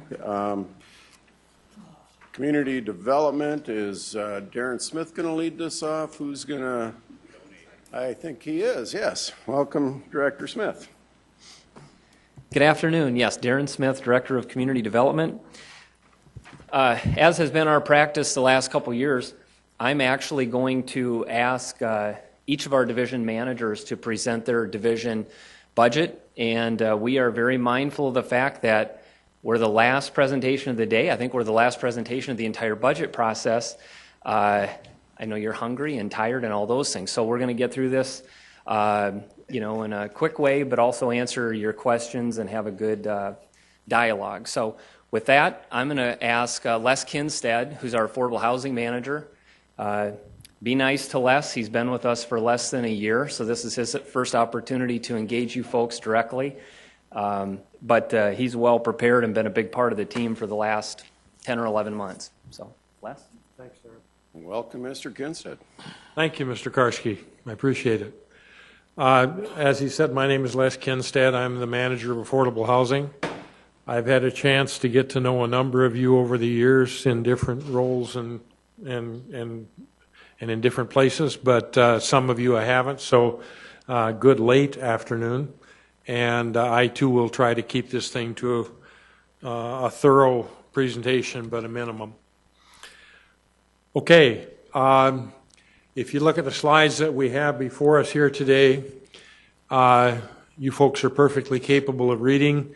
The lead-in slide lists the programs that we have in our department, and I'm not going to be reading all that to you. We'll get to each of these as we work on through the presentation, but basically our budget, we're looking and asking you and requesting $3.7 million in 2015 for our programs.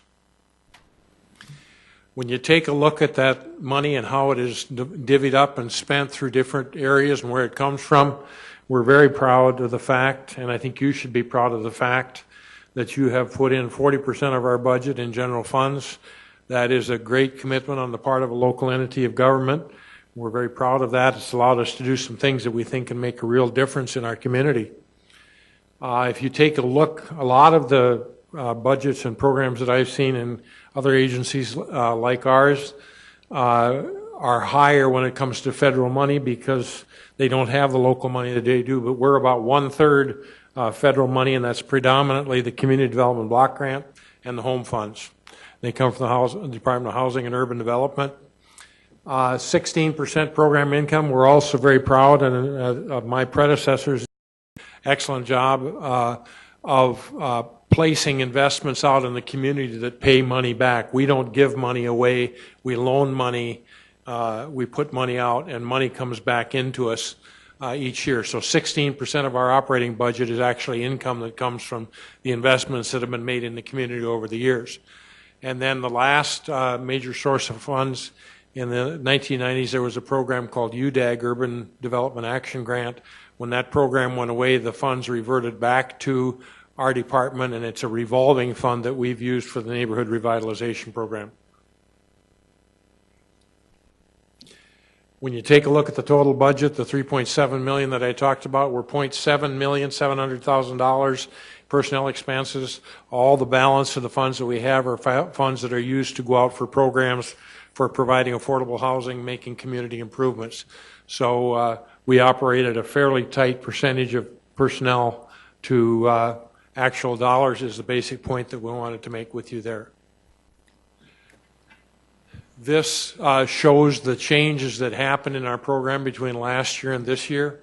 You can see that last year were a $3 budget, we're 3.7 this year, and the detail has been spread out down the page on the amounts of money that have changed over the years. The biggest one is the general funds for the large affordable housing project. I have a slide on that topic alone here in just a few minutes, and so I won't go into that any deeper. The other changes are relatively minor, with the exception of that $100,000. We're going to do one more small affordable housing project than we did this year. And then the others are pretty much a washout when you take a look at the pluses and minuses. I said I would have a slide on the large affordable housing initiative. This last year we had $500,000 that you had appropriated for a large affordable housing project. When you take a look at affordable housing in our community, you see an awful lot of demand that's surfacing now. When you talk to the economic development people, they're talking about a shortage in the workforce, and with that shortage comes the need for workforce housing. Our growth in the people that are getting onto the housing waiting list, the Sioux Falls Housing and Redevelopment Commission, grows about 120 more per year than what we've been building over the last 15 to 20 years. So currently we're pretty close to 3,700 people that are filed for assistance and are on a waiting list for that kind of assistance. Also, when you look at the statistics, the demographics, the cost of housing in Sioux Falls is rising faster than especially some of the lower end wages that we have. So you're creating a situation where we do have more folks that are in need of assistance and are housing burdened, where they spend either 30 or 50% more of their income for housing. Our process in 2014 was a competitive process.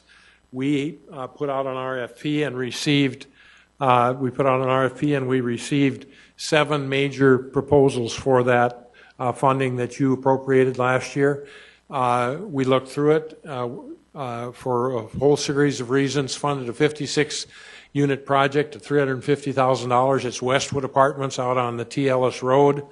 The process was done not just by staff people, but by, I know Michelle Urbanbach helped us with that process and sat on that committee.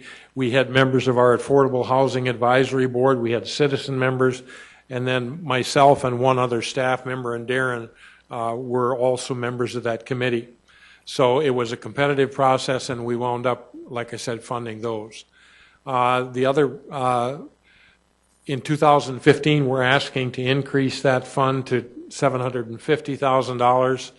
At the present time, we have a number of different projects that are in the talking stages. We feel we can utilize that money to good effect. And the large affordable housing project, the nice thing about those types of projects is it's the biggest bang for the buck if you're going to build affordable housing.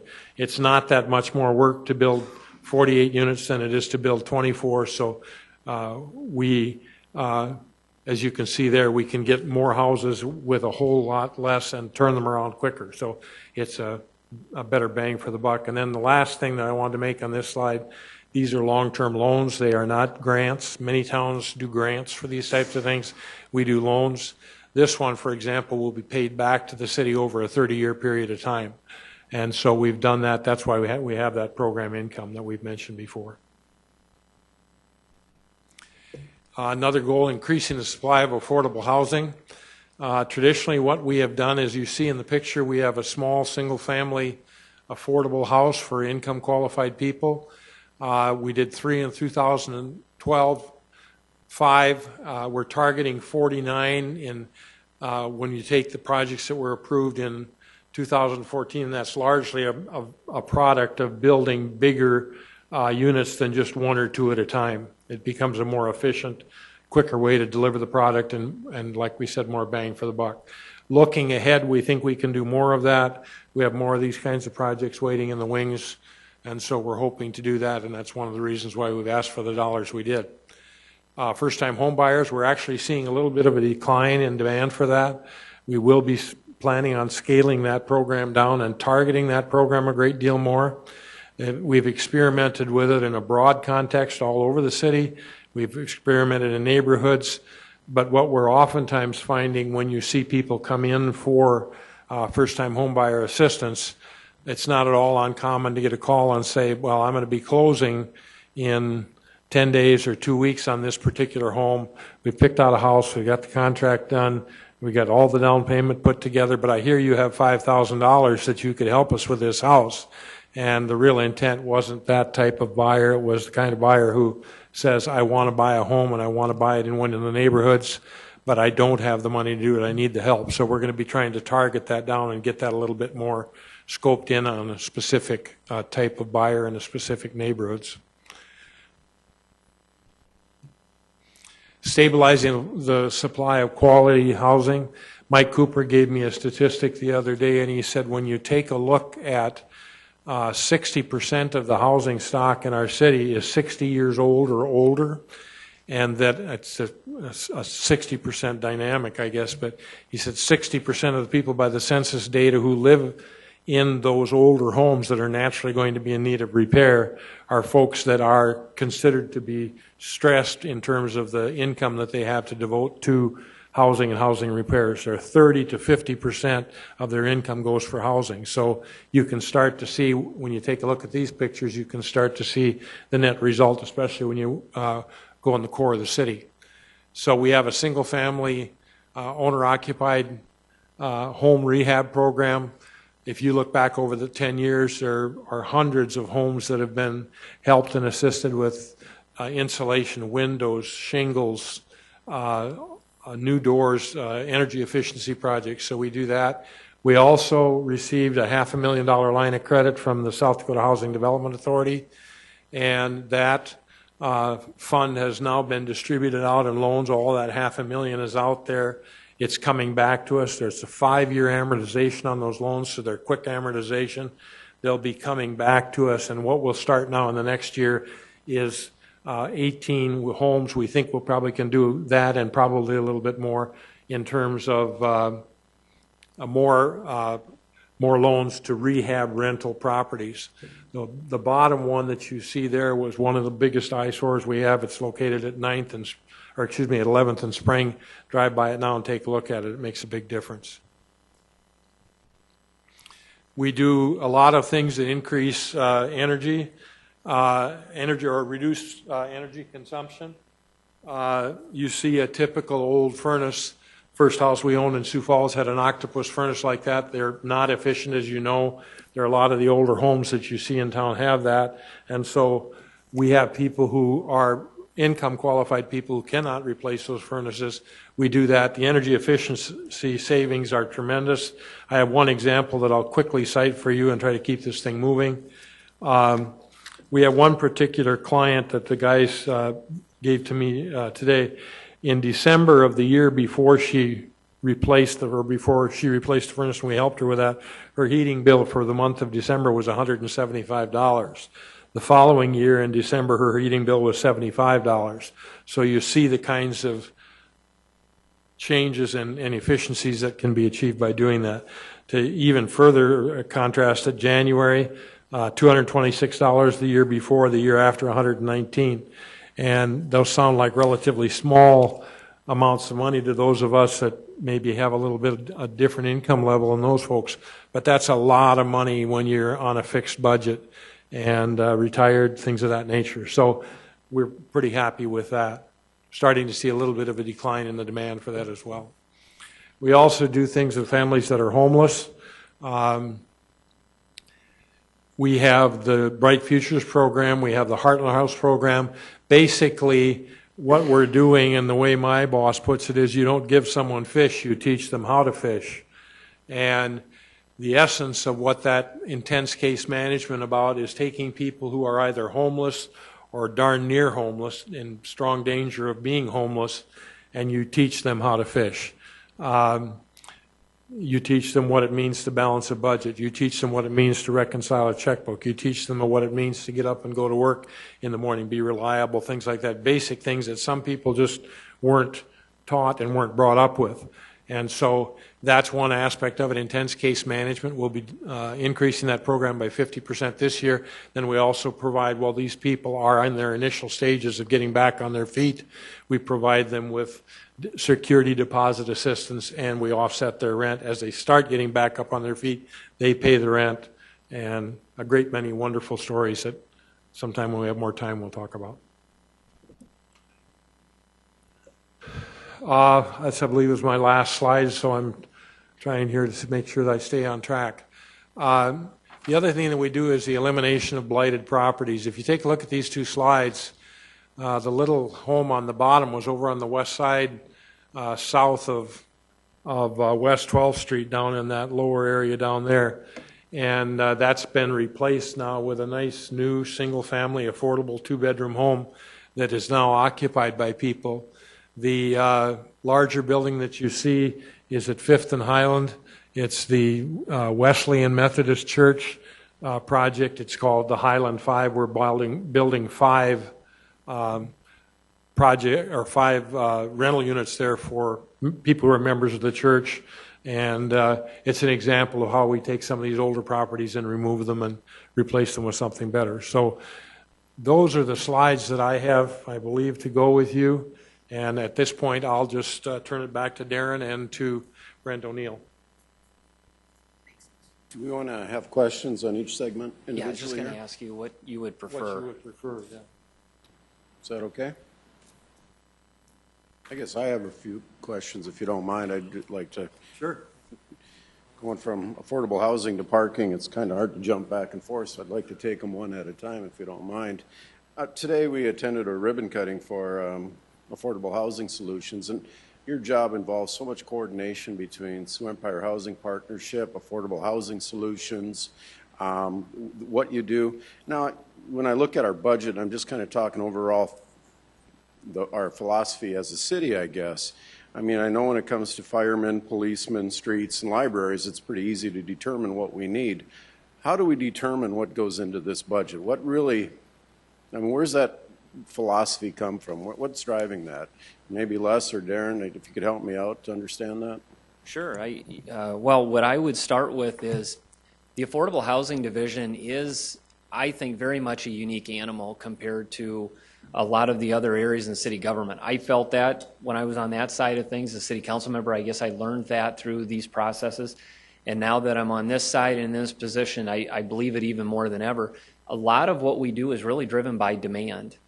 So we look at what we're experiencing for needs and what those historical trends have been in recent years, and that's how we build the budget.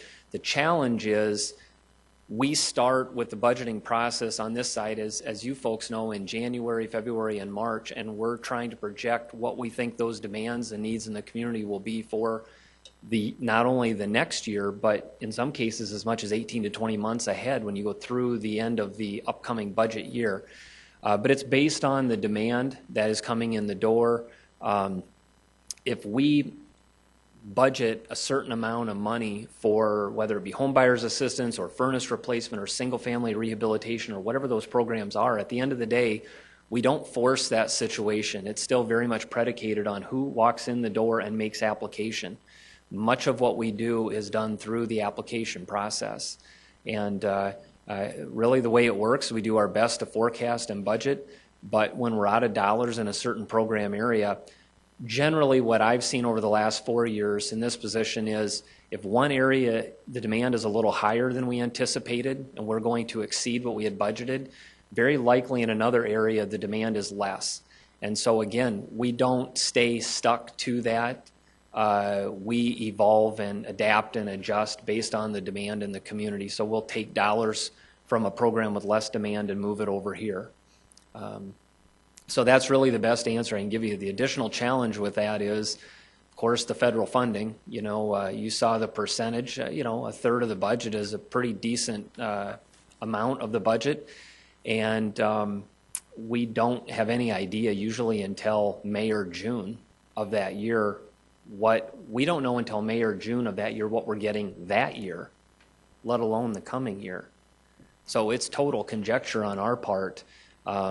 You know, and we've gotten pretty good at it the last few years, and we've taken a very conservative approach trying to monitor what's going on with federal funding and those types of things.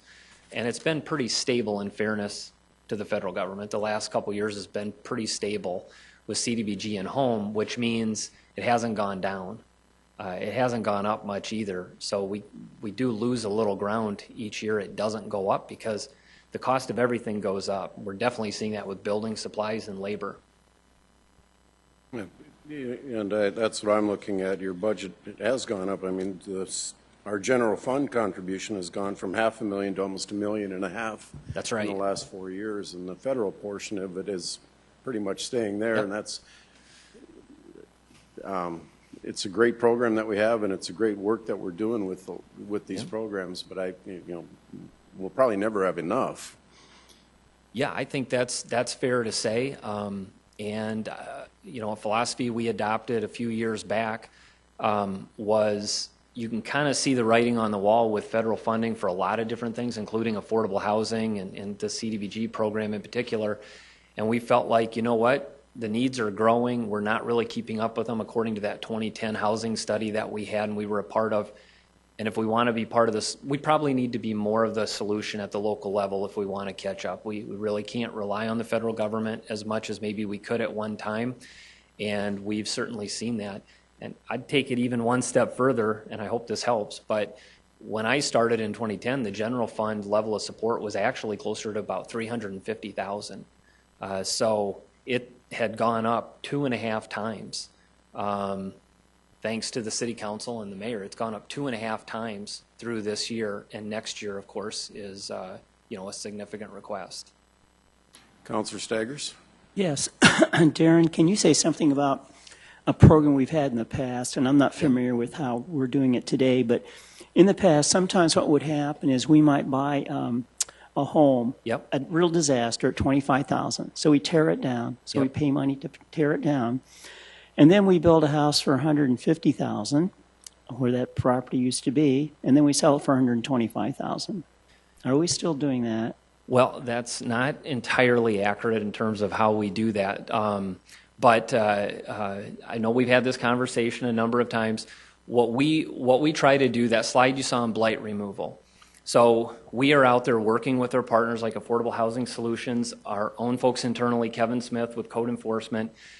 When what I would truly consider the worst of the worst, I mean, you saw we're averaging maybe 5 to 8 properties acquired in an average year to a good year.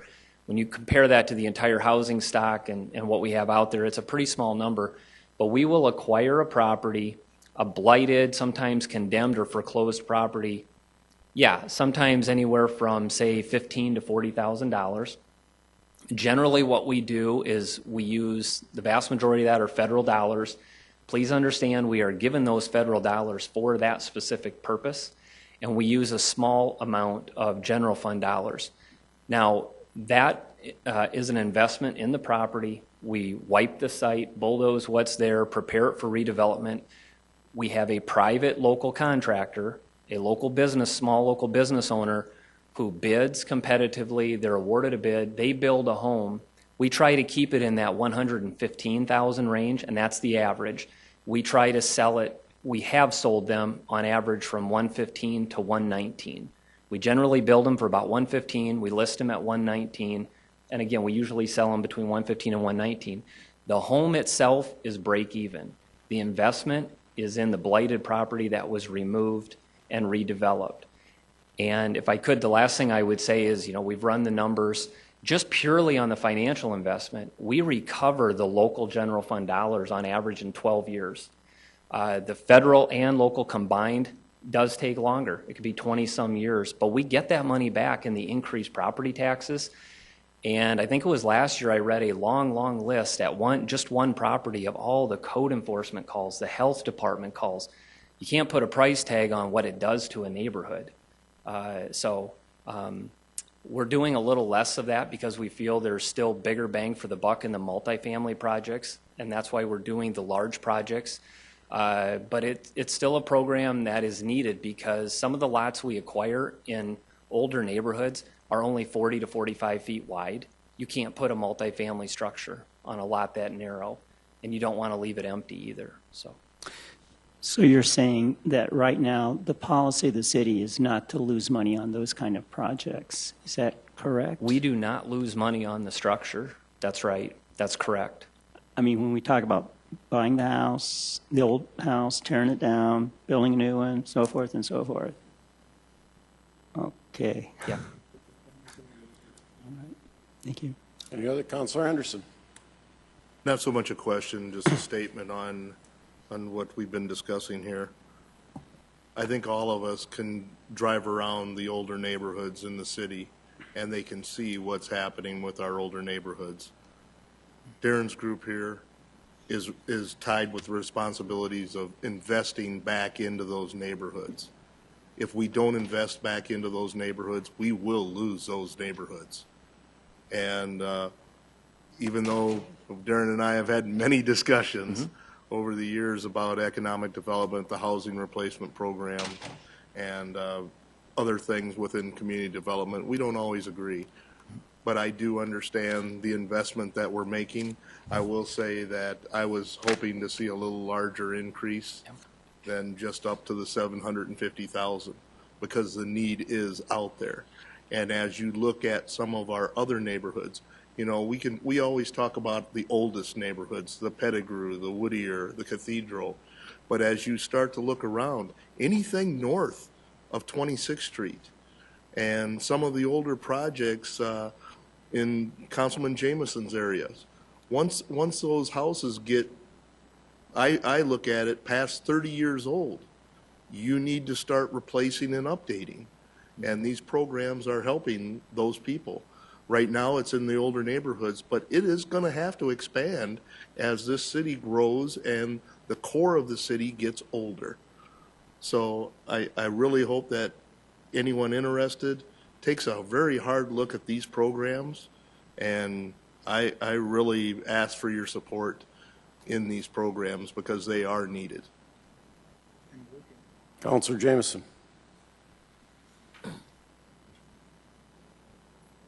Darren and Les, over the years, we've seen this number of individuals on the waiting list or looking for assistance. I'm sorry, I don't know the actual, like 3,400 or something. Yeah. Third is 3,675 currently on rental assistance waiting list. It seems like I can't remember a time where that number has ever gone down. Mm-hmm. I mean, are we making any headway? Is the number the right number for us to use? Because I'll be honest with you, I'm trying to figure out what do we got to do to move the needle, and it doesn't seem like we're moving the needle, and even though we're doing a lot of great things. Yeah, but no, it's a fair number just question. Seems to be a big number all the time. Well, I'm going to, just answer that very briefly, and I'd like Les to even take a small stab at that because he's been crunching some numbers and looking over the last few years where those the waiting list for rental assistance has gone, and he's got a chart that shows that number going up like this, and the amount of funding we're providing collectively at the local level, and the number of units we're building more specifically down here, and it's kind of moving like this, which is not what you want to see, and that's one of the reasons. In last year's proposed budget for 2014, we decided to launch the large affordable housing project initiative and to really dive in and see what that would net us. And we learned some lessons along the way that we're going to apply going forward. But for the most part, it went very well and about as we expected. And we ended up, being able to invest in a 56-unit project on the west side of town. And a few slides back, you saw some of the numbers where we were averaging maybe 8, 10, 12 houses and units a year, and it's jumping up significantly. So I think if we continue to fund the programs at the level we did this year and we're proposing for next year, and we start putting more and more into the multifamily units, though I think the lines on that chart will change and hopefully intersect at some point. So Les, do you want to just touch on that briefly? Just two real quick things. Number one, he mentioned the chart and the numbers, and if you want to take a look at it, we went back 25 years. That's how long the low-income housing tax credit program has been in existence, since 1986, 1987. Over that period of time, within the corporate limits of the City of Sioux Falls, we're building 246 units per year of affordable housing. During that same period of time, that waiting list that you referred to was around 700 or 800 in the mid to late 80s, and it's about 3,700 now, so a growth of about 3,000 units. Do the math, and we're falling short by about 120 a year, that it's growing faster than we're able to supply. That's one thing. And the other thing to remember, and this was a math professor from Augie that was in the crowd when we talked about this, and he said, and if you catch up at 119, it'll take you 25 years to catch up, which means you won't. And then the second thing that I thought I would say briefly is I come from the private sector and was a real estate developer for 12 years. One of the things Darren asked me when I interviewed for the job is, what are some of your ideas? And I think the answer to it is harnessing the private sector. And it's a public-private partnership. We can't appropriate enough money, and Congress is not going to give us enough money to solve the problem. We have to look locally and figure out ways to do it ourselves. So that's kind of where the direction's heading, and those are just a couple thoughts on numbers and then on approach. Councilor Anderson. With that being said, how are we working with the Multi-Housing Association? Yeah. We've heard a lot from them in the last year, how they cannot compete with the city in providing affordable housing as far as building new apartments and things like that. So can you speak to how we're going to work with them? Yeah, I think we do have a good relationship. You know, our closest partners would be the Sioux Falls Housing and Redevelopment Commission, Affordable Housing Solutions, and that's who we had the ribbon cutting with today, but also Sioux Empire Housing Partnership and Interlakes Action, ICAP. Those are our primary partners. You know, I would say that I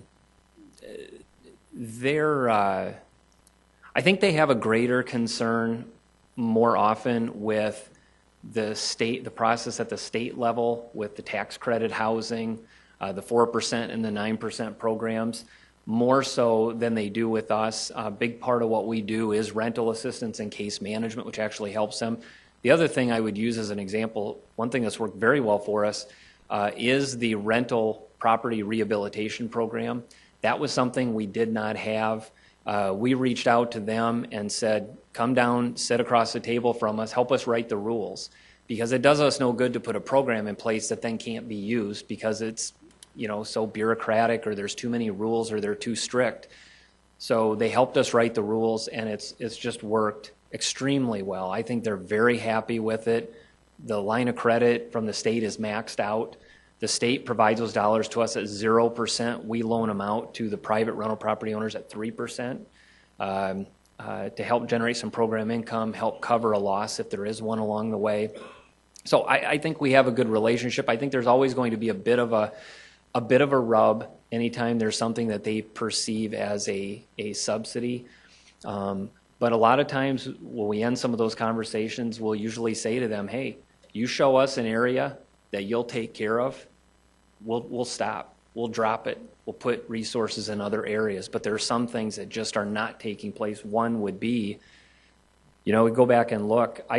We could probably count on one hand the number of building permits that have been taken out for a new single-family housing project in the core of Sioux Falls in the last probably decade or two. So the private sector is not picking up these little 40, 45-foot lots and building new homes on them. So that is one example. Okay, thank you. Councilor Erickson. I understand this is budget hearing, but I just have a quick question that can impact the budget of affordable housing. How often do we reevaluate somebody that's on housing? How do we encourage them to get off of the assistance to allow somebody else to come on? If renter Joe all of a sudden gets a nice paying job, or maybe the spouse was able to get another job and the income levels have changed, how can we impact the budget of affordable housing by looking at that and allowing somebody else to get on, since it is such a huge waiting list? Oh, I think it's a big part of it, because if we continue to provide, those lines are just going to keep going in that direction. So I think we have to probably be involved in partnering with the private sector to provide more inventory and housing stock, but at the same time help some of those folks become more independent, self-sufficient, and not need that. Because my experience with the vast majority of them that we've worked with directly is that is what they want. That's what they want. And that was a big reason why a few years ago we created, Les referred to this, the Bright Futures program, where we had a rental assistance program, and what we saw was we were spending more and more and more money and helping fewer and fewer people. And that just made no sense. So we started looking at it and realizing those rules had not been revisited in a very long time and needed better balance. And so we started, we went to ICAP, who does the Heartland House program. They do case management very well. We teamed them up with Sioux Falls Housing and Redevelopment Commission, who administers a rental assistance program. And we required anyone receiving rental assistance to participate in the Bright Futures program, which is an intense case management program. We refer to it informally as outpatient Heartland House. So it's a little different than Heartland House because they're not on site in their facility. They can be scattered throughout the community.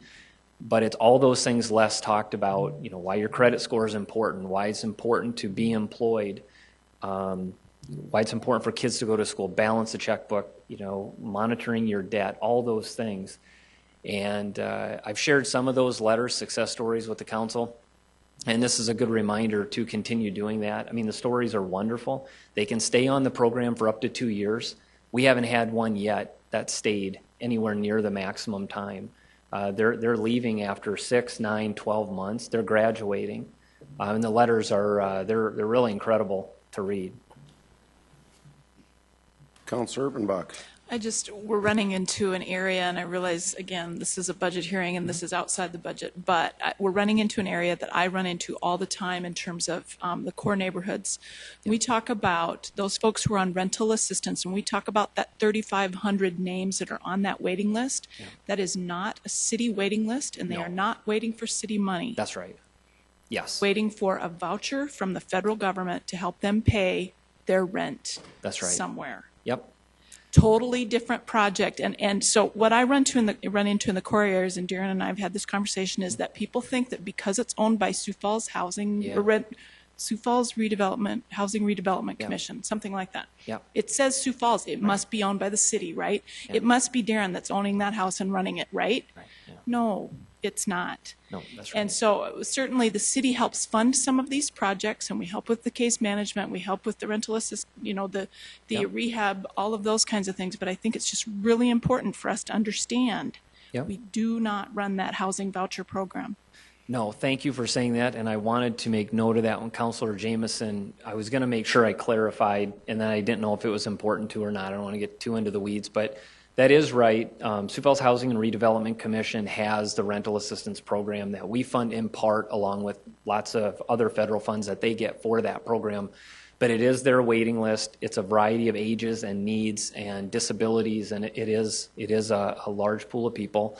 The other thing that I think is important to note is, as we've looked around the country at other cities and what they do, we're one of the only, what I would consider major cities. I think Sioux Falls is in the top 150 cities now as far as population. We're one of the only major cities that I found that truly has no public housing, no traditional public housing.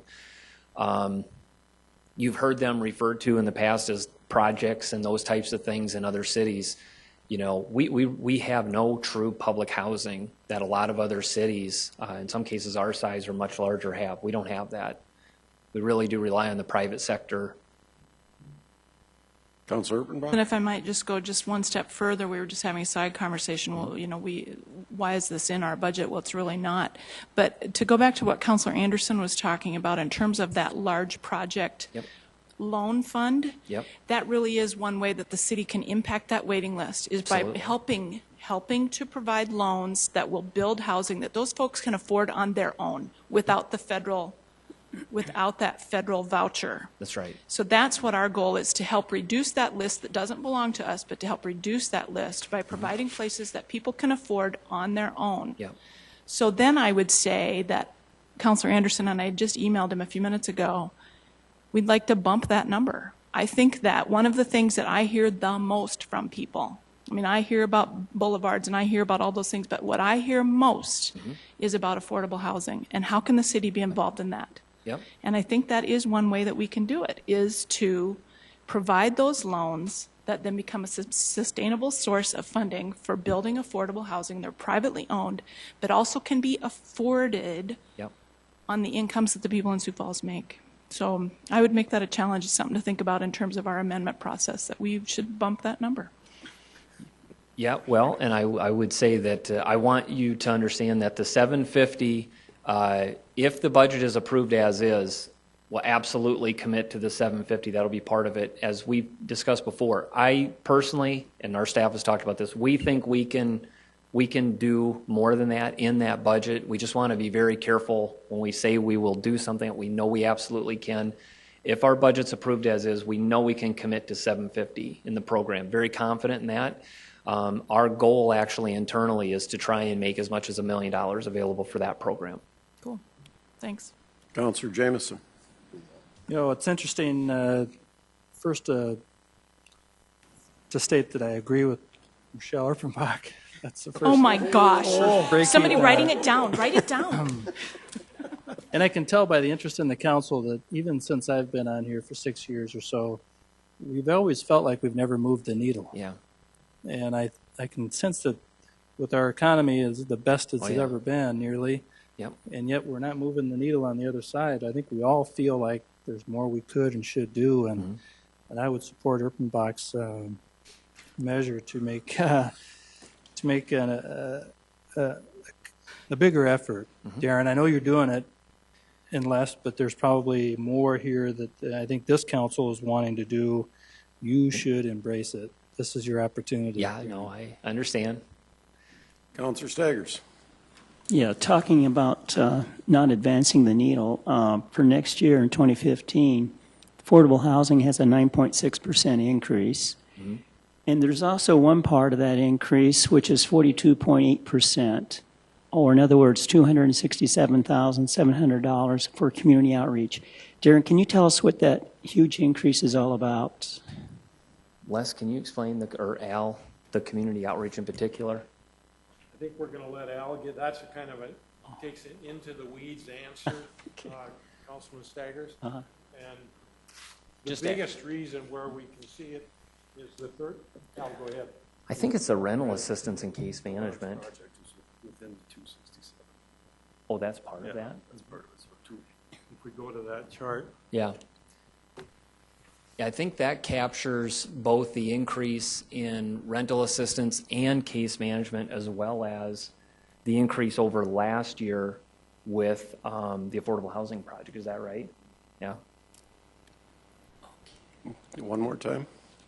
Yeah, sometimes it's a matter of how we categorize them, but I think the reality is community outreach, what is all captured there would be our proposed increase for rental assistance, for case management. That's part of the Bright Futures program, combined, those two things.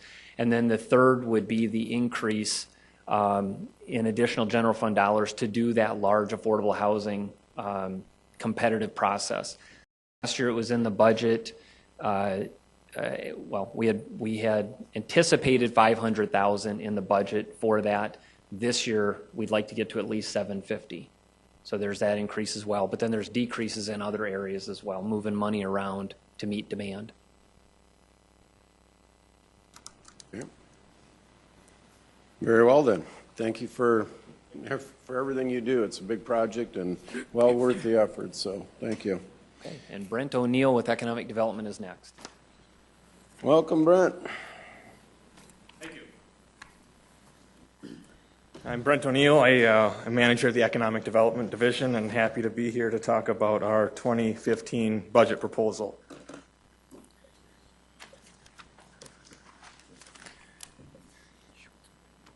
I want to start with just a brief overview and kind of to summarize our goal. It really is building that vibrant, diverse economy, building robust growth, increasing our tax base and our fiscal sustainability for our taxing entities, and promoting and growing our job opportunities in Sioux Falls. The 4 bullets below that kind of summarize what we do to achieve those goals. One, assisting businesses, developers, others, industries, through our local development process, including both the local conditions as well as government processes for approvals, provide and administer programs. That's where we include some of our incentive programs, as well as some of our technical assistance that gets offered quite often. Things like land development is very important. We have a couple active land development projects right now, actually, that the city owns. For example, one of them would be the property we just announced in the Uptown area, be an office building right on the corner of Phillips Avenue turning into the Falls Park area. So that'd be one example of a land development project that we work on. Other business growth and relocation is a big focus of ours. And then we do have several partners we work with, among those GOED, that's the Governor's Office of Economic Development, the Development Foundation. We're very involved with the Downtown Sioux Falls organization, as well as CCOG. So we're really striving to maximize the roles and strengths that each of those partners brings to our economic development team. As we look at our budget, Our request is for $7 million. 6.7 of that is in the operating fund. 480,000 will go to personnel under proposal. Another 1.2 million is for those operating sources. And these operating on this line include things like our partnerships with Downtown Sioux Falls, the Development Foundation, 2 business improvement districts, one for downtown, and then the citywide hotel tax fit in there, Forward Sioux Falls, and then some of our professional services, appraisals, other activities that we're undertaking every year fit into that category. Our active TIF districts, we now have through TIF 18, 11 of those are active, and we are funding those through our budget process. So those are revenue neutrals items. Those are monies that come in through the property tax process and then go out through agreements we have in place. And then the last in this operating area is the Convention and Visitors Bureau. Again, our office handles the what we call the CVB bid tax, the $2 tax on hotel rooms, as well as the entertainment tax that goes to fund CVB activities. On the capital side, our loan program is the facade easement program, a program that's been in effect primarily in downtown Sioux Falls for over 10 years. A couple years ago, we expanded that to start looking at properties and projects outside of the downtown area. As we look to our 2015 budget and how we got to those numbers, we started with our 2014 baseline budget of $5.4 million. That first line there, personnel, really the large portion of that is a request that we are making to add one additional staff person to our team, and we'll get into that position a little bit more detail on the next slide. Program support, again, the changes you saw on the last slide, $2 million in TIF. This $950,000 is an increase in certain projects now coming online and coming to fruition and being taxed at a higher level. CVB, again, this is kind of just a year-over-year increase in the number of rooms being rented, that $2 tax. For example, just those extra rooms being rented is where that increase comes from. And then our other program support, $11,000. That's primarily in 2 areas, working with the homeless site and doing some things on the homeless activities in Sioux Falls, as well as a small contribution to the downtown Sioux Falls annual operating budget. Other operating includes things like training, marketing, promotion, some of our technology pieces, as well as our share of liability insurance. As we talk about the Economic Development Coordinator, we felt it was important to kind of give you a kind of a hybrid org chart of our division, as well as highlight those partners that we work with.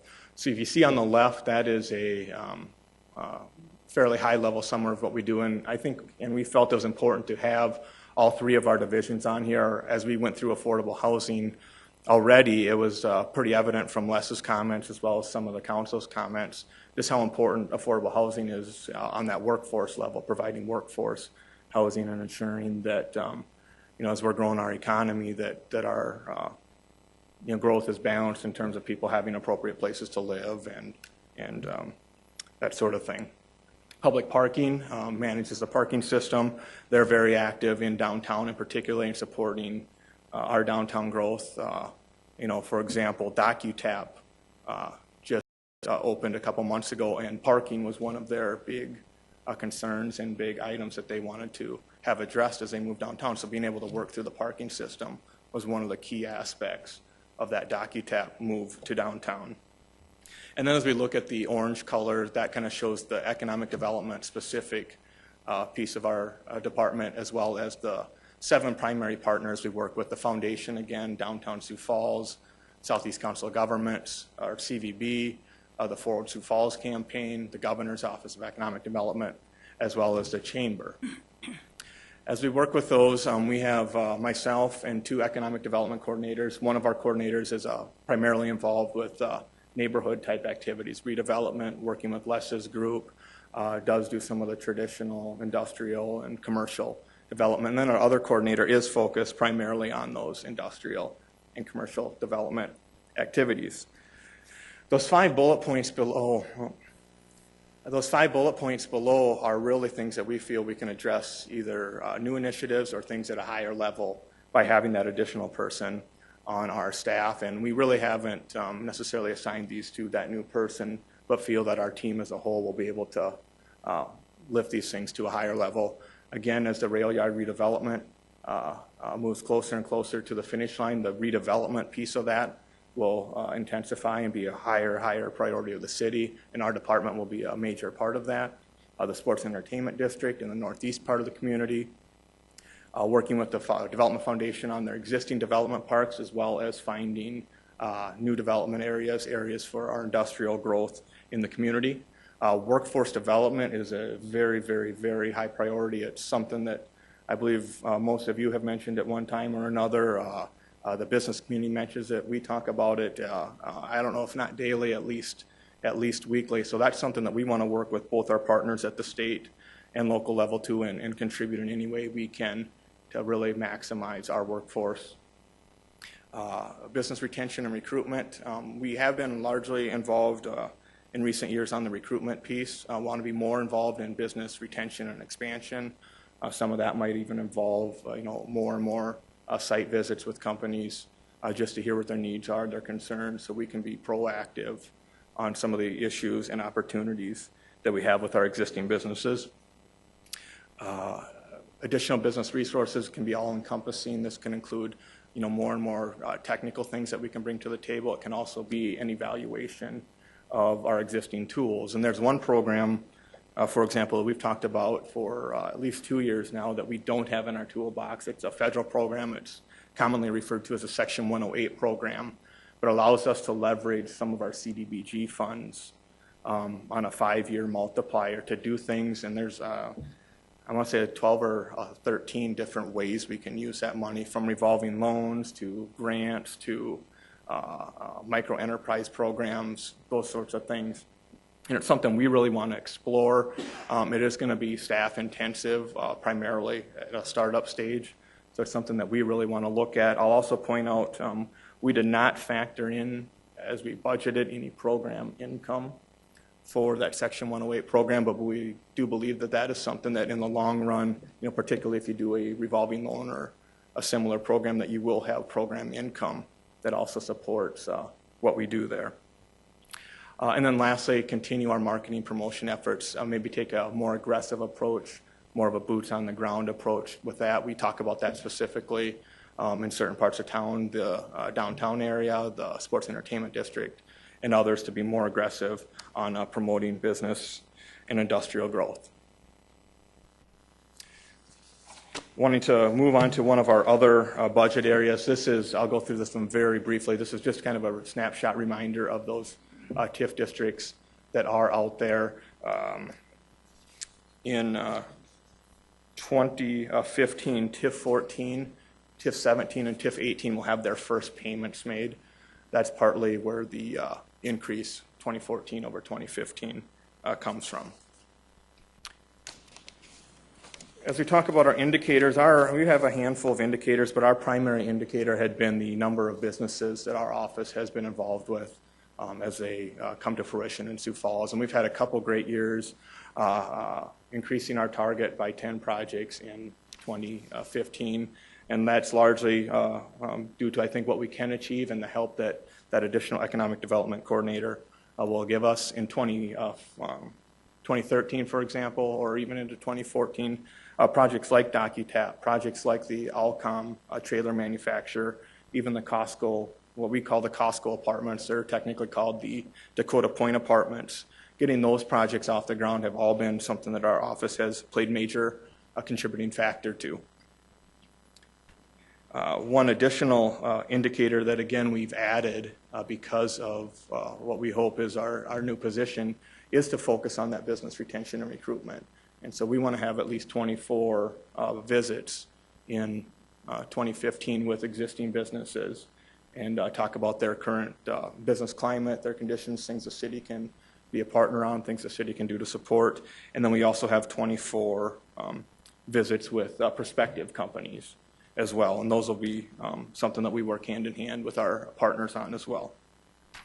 To give you just a kind of a quick overview and summary, Supporting downtown development and redevelopment is one of our top priorities. That includes the downtown and being strong, our neighborhoods, our neighborhood redevelopment, the development parks and our industrial areas, and those emerging sites, some that we're aware of, focusing on the sports entertainment district, but also those that are driven largely by the private sector and that they bring to our attention and ask for our help and support on. Continuing the marketing efforts of the Sioux Falls area. We want to promote our economic development climate here, support our business recruitment, implement that retention program like I mentioned, focus again on workforce development, evaluate our current toolbox and consider ways where those can be improved or added upon, and again, work with all of our partners, bring all of our strengths to the table, and do the best job we can for economic development in Sioux Falls. Be happy to take any questions at this time. Who would like to begin? Councilor Staggers. Yes. When we started the facade program a number of years ago, I think we started off at 100,000. Now this year we're at 200, and then next year we're going to be at 250,000. Mm-hmm. Why the increase? Well, I think as we look back on our 10 plus years that we've really felt that that program has been successful. It has both tangible and intangible benefits. We, as we look at kind of some direct ROI numbers, we feel that through property tax increases being a stimulating factor in private sector investment, those are two sort of direct benefits to that program. And on that note, we're probably looking at anywhere between a 3 and 4 times of a private investment per every dollar that we put into a facade. There's also that intangible benefit of having a beautiful community, of avoiding, so to speak, the broken window effect that is common in a lot of areas. And I think, if I were to list, and don't quote me on this now, but if I were to try to list 5 things that, were most impactful to the resurgence that downtown has seen in the last 12 to 15 years, I would probably put the facade easement program in that top 5. Really? I would. Okay. Because my recollection is that the downtown Sioux Falls really began moving before the facade easement. And then this is just kind of extra money for businesses. Sure. I guess I wouldn't have done that, but. Well, and I wouldn't disagree. There were several factors. I just feel this has been a strong factor. Thank you. Mm-hmm. Councilor Anderson. Just a quick question to continue Councilman Staggers. Every facade easement we do, we get a right-of-way or something like that on the building, correct? Yeah, we get an easement, yeah. And we understand that buildings are going to change hands and things like that. Have we ever forgiven any of the facade easements that we've done since we started the program that you know of? I'm not aware of any at all that we would have forgiven. Thank you. Mm-hmm. Councilor Rolfing. I like the idea, or I like the plan you put together, but something there that kind of not concerns, but I want to make sure that we're on the same page, and that is, we talk about concentrate on workforce development, increase business retention, recruitment, provide additional business resources. Aren't these some of the things that the Forward Sioux Falls and the Chamber through the foundation are doing already? Are we supporting? Are we making sure that we're coordinating with them so we're not going off in 2 different directions and end up, mad at each other and fighting over it? Oh, absolutely. And we really view it as a team approach, and we all have strengths that we can bring to the table, and we view it as a kind of a collaboration or a complementary sort of way in that we all bring what we're able to bring. And we really feel that there's largely little redundancy. Even what our office does is probably 60% is independent of the work we do with the foundation. For example, I'm just concerned that we have one goal here, and we can't have one person thinking is coming in this way and another one thinking you come in this way, and both maybe get part of it done. But if we concentrated, we'd be able to do it for half the cost with one group. Sure.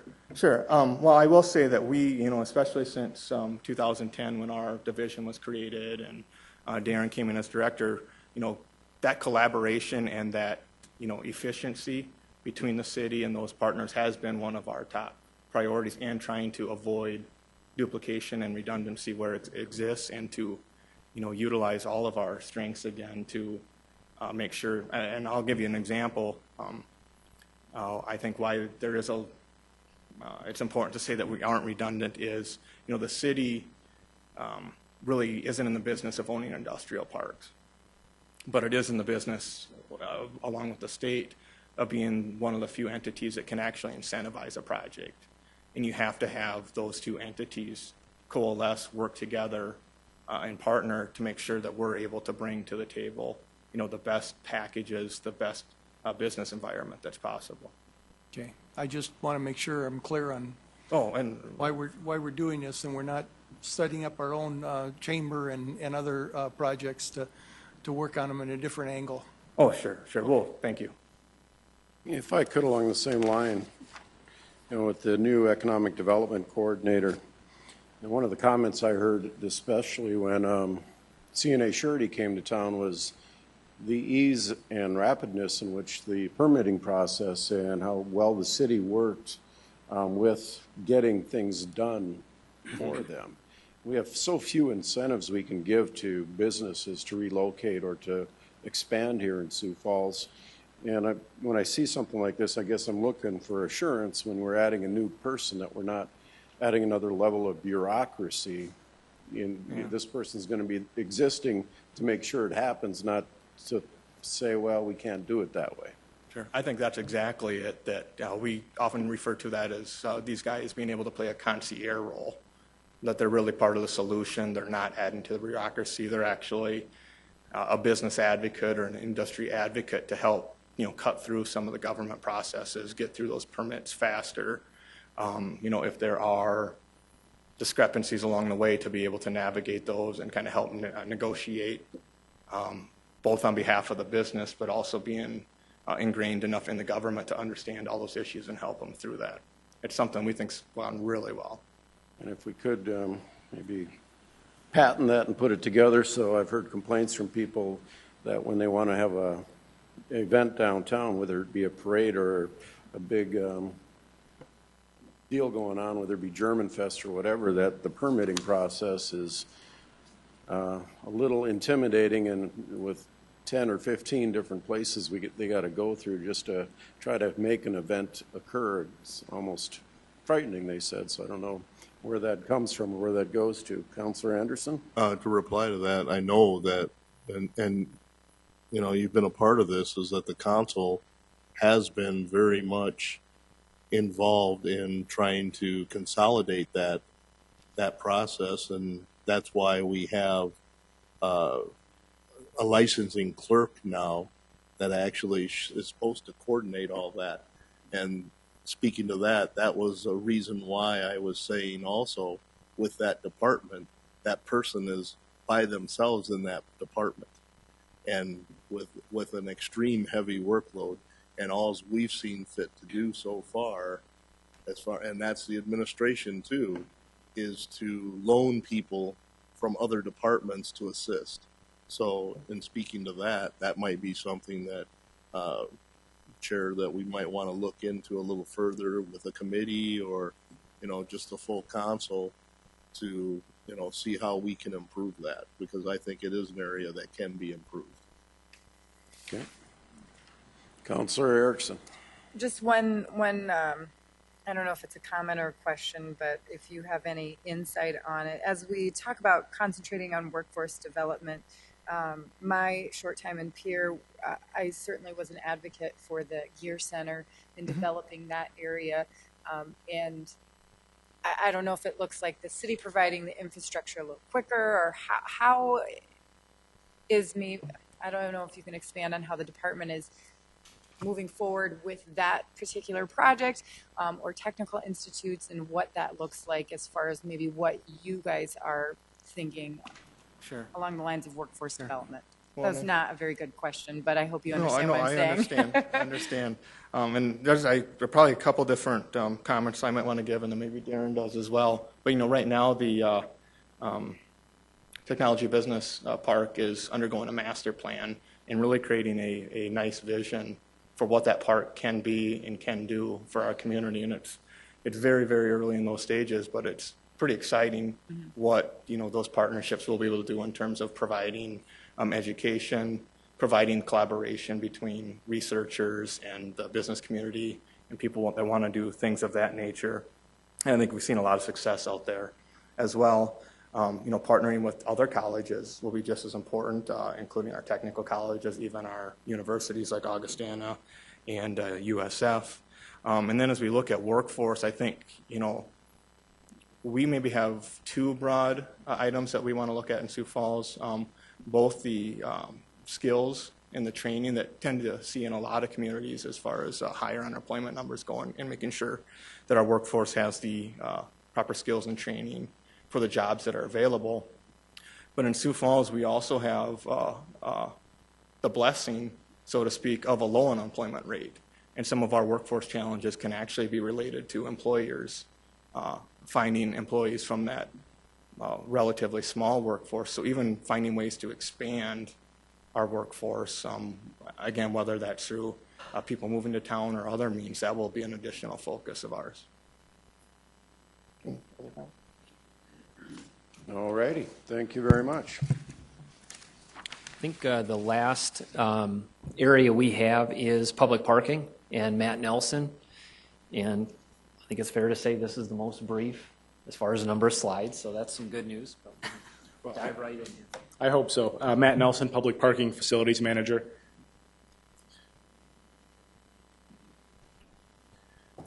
Well, just so you know, our main mission is to provide parking, make sure it's sufficient and adequate in the downtown area. We are an enterprise fund. The majority of our funds actually come from lease parking or permit fees, and then part of our funds actually come from meter revenue and citation fees also. We have approximately 2,500 off-street parking spots in downtown, which encompasses about 25% of the total parking in our downtown area. So we are a significant part of the parking solution for businesses and private use downtown. One of the unique things about our system is that we are regulated during normal business hours, and then after hours we provide free parking to support events and activity downtown. So after 5 p.m. Monday through Friday and on the weekends, it's free for our citizens to use. We've been, I believe, very prudent with our personnel cost. We're one of the few departments where you'll see we've actually reduced the number of staff that we've had over the years. We're now at approximately 12 staff total. That includes 4 maintenance staff, 4.5 parking patrol that issue citations, and approximately 2 office staff. And we share one of those office staff with community development to help share cost on that also. Some of our expenses that you'll see, it's typically snow removal, sweeping, cleaning, consultants, engineering, and structural repairs. For 2015, our structural major investment will be at the 8th and Dakota ramp. We typically go through our ramps about once every 5 years and make a major investment in each ramp. And that is to protect our users and to protect our investment in our downtown area. For our utilities, our highest cost is typically our electric bills because there are a lot of lights in there and they are on constantly. General supplies, and we've made a larger investment in software going forward.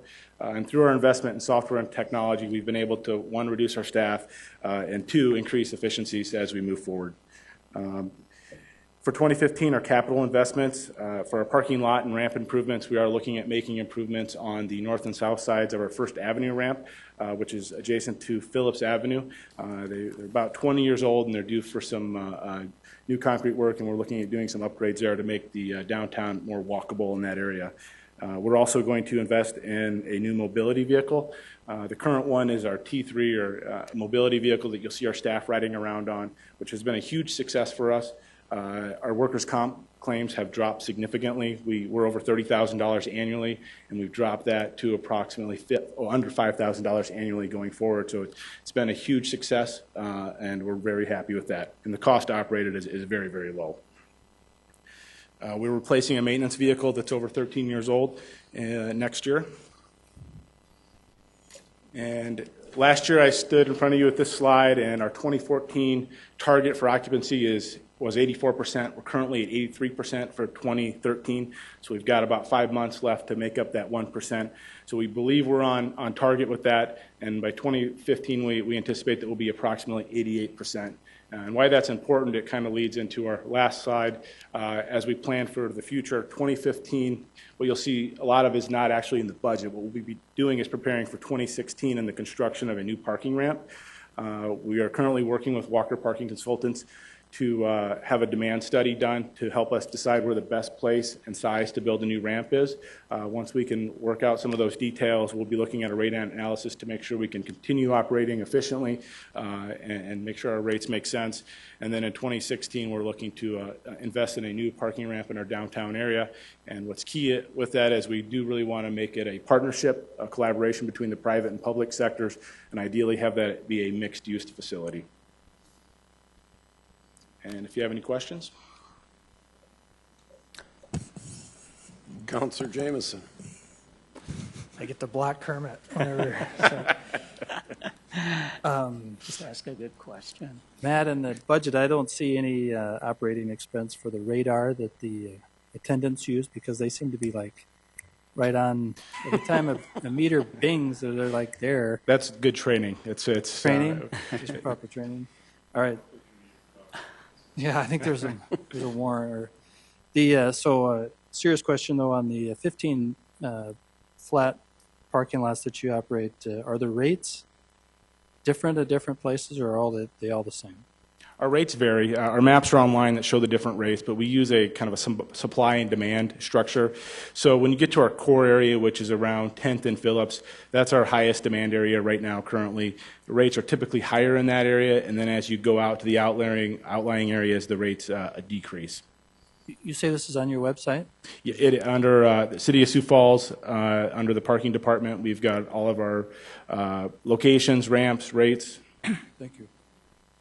Councilor Staggers. Yeah, on 2015, you have down $86,000 for capital improvements. Is that sales tax or is it enterprise money Those are all out of our enterprise funds. Okay. And then when we build a new parking ramp in 2016, will that be exclusively from enterprise funds, or? That is the plan currently. I mean, we're open to anything when we move forward, but we do have reserve funds that we've been building over the years. We plan to invest those and plan to use user fees to pay for that. Okay, thank you. Councilor Anderson. Trying to figure out exactly how to word this. Here we've just had a transit task force. Part of the transit task force was looking at how we could get more businesses downtown to use transit. Yet I guess we're sort of taking care of both sides of the street here, because, you know, we're also going to be building parking ramps down there to also encourage businesses to come downtown. So I'm not sure if it's a question or how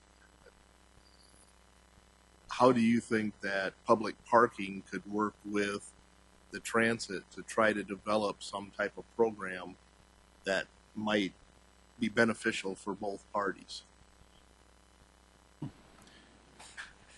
Sorry, that was It is a good question, and I know it's been used in the past to reduce some of the parking requirements at businesses. So it's, as we get into that discussion of size and location, and if there's businesses adjacent, we can certainly have that discussion on should we build less spots and require bus permits. So I think that's a very reasonable solution. But we also know there's going to be growth, and we're building for potentially 5 years out is what we're looking for, the growth, and we're going to continue to grow downtown. So I think those spaces are going to be needed at some point, even when we do combine or work with, you know, walkers, bike riders, bus users. When we use all of those, the demand will still be there for additional parking. I hope that when the next task force convenes, that we bring public parking to the table also. They have good ideas, and I think it's going to be a discussion that needs to happen. Councilor Erpenbach. Thanks. Did you say something about with the new parking ramp that it would be a mixed-use development? that The heck is that? It's a parking ramp, right? We're going to park cars in it. Well, I think if you went and looked at all of our parking ramps that are existing now, yes, they are just parking ramps. And what you're seeing, and it's not anything new, you'll see it all over the country, is how can you better use your parking ramp space? So is the main floor, is there retail on the front? Is there residential on the front? Is there potentially residential on the top? And then now, as a parking entity, we don't have to do snow removal because there's a roof to catch it. And it also creates a more walkable, or the walkability feel of downtown. So if you don't walk by a half a block of parking ramp and cars, you walk by coffee shops, boutiques, and that is our goal. That's awesome. I mean, you can walk many other communities and walk by a parking ramp and have no idea that it is a parking ramp. So I applaud this idea. Let's stay focused on that. That's great. Thanks. All righty, I think we're done. Thank you, everybody. Thank you to the council. Next week, as we discussed, at 5 o'clock will be a joint meeting with the county for library and various other organizations that are co-funded. So then 2 weeks later, we will have our working session. Again, get back to me or to Jim David, let him know if you have any conflicts with the date. So, meeting adjourned.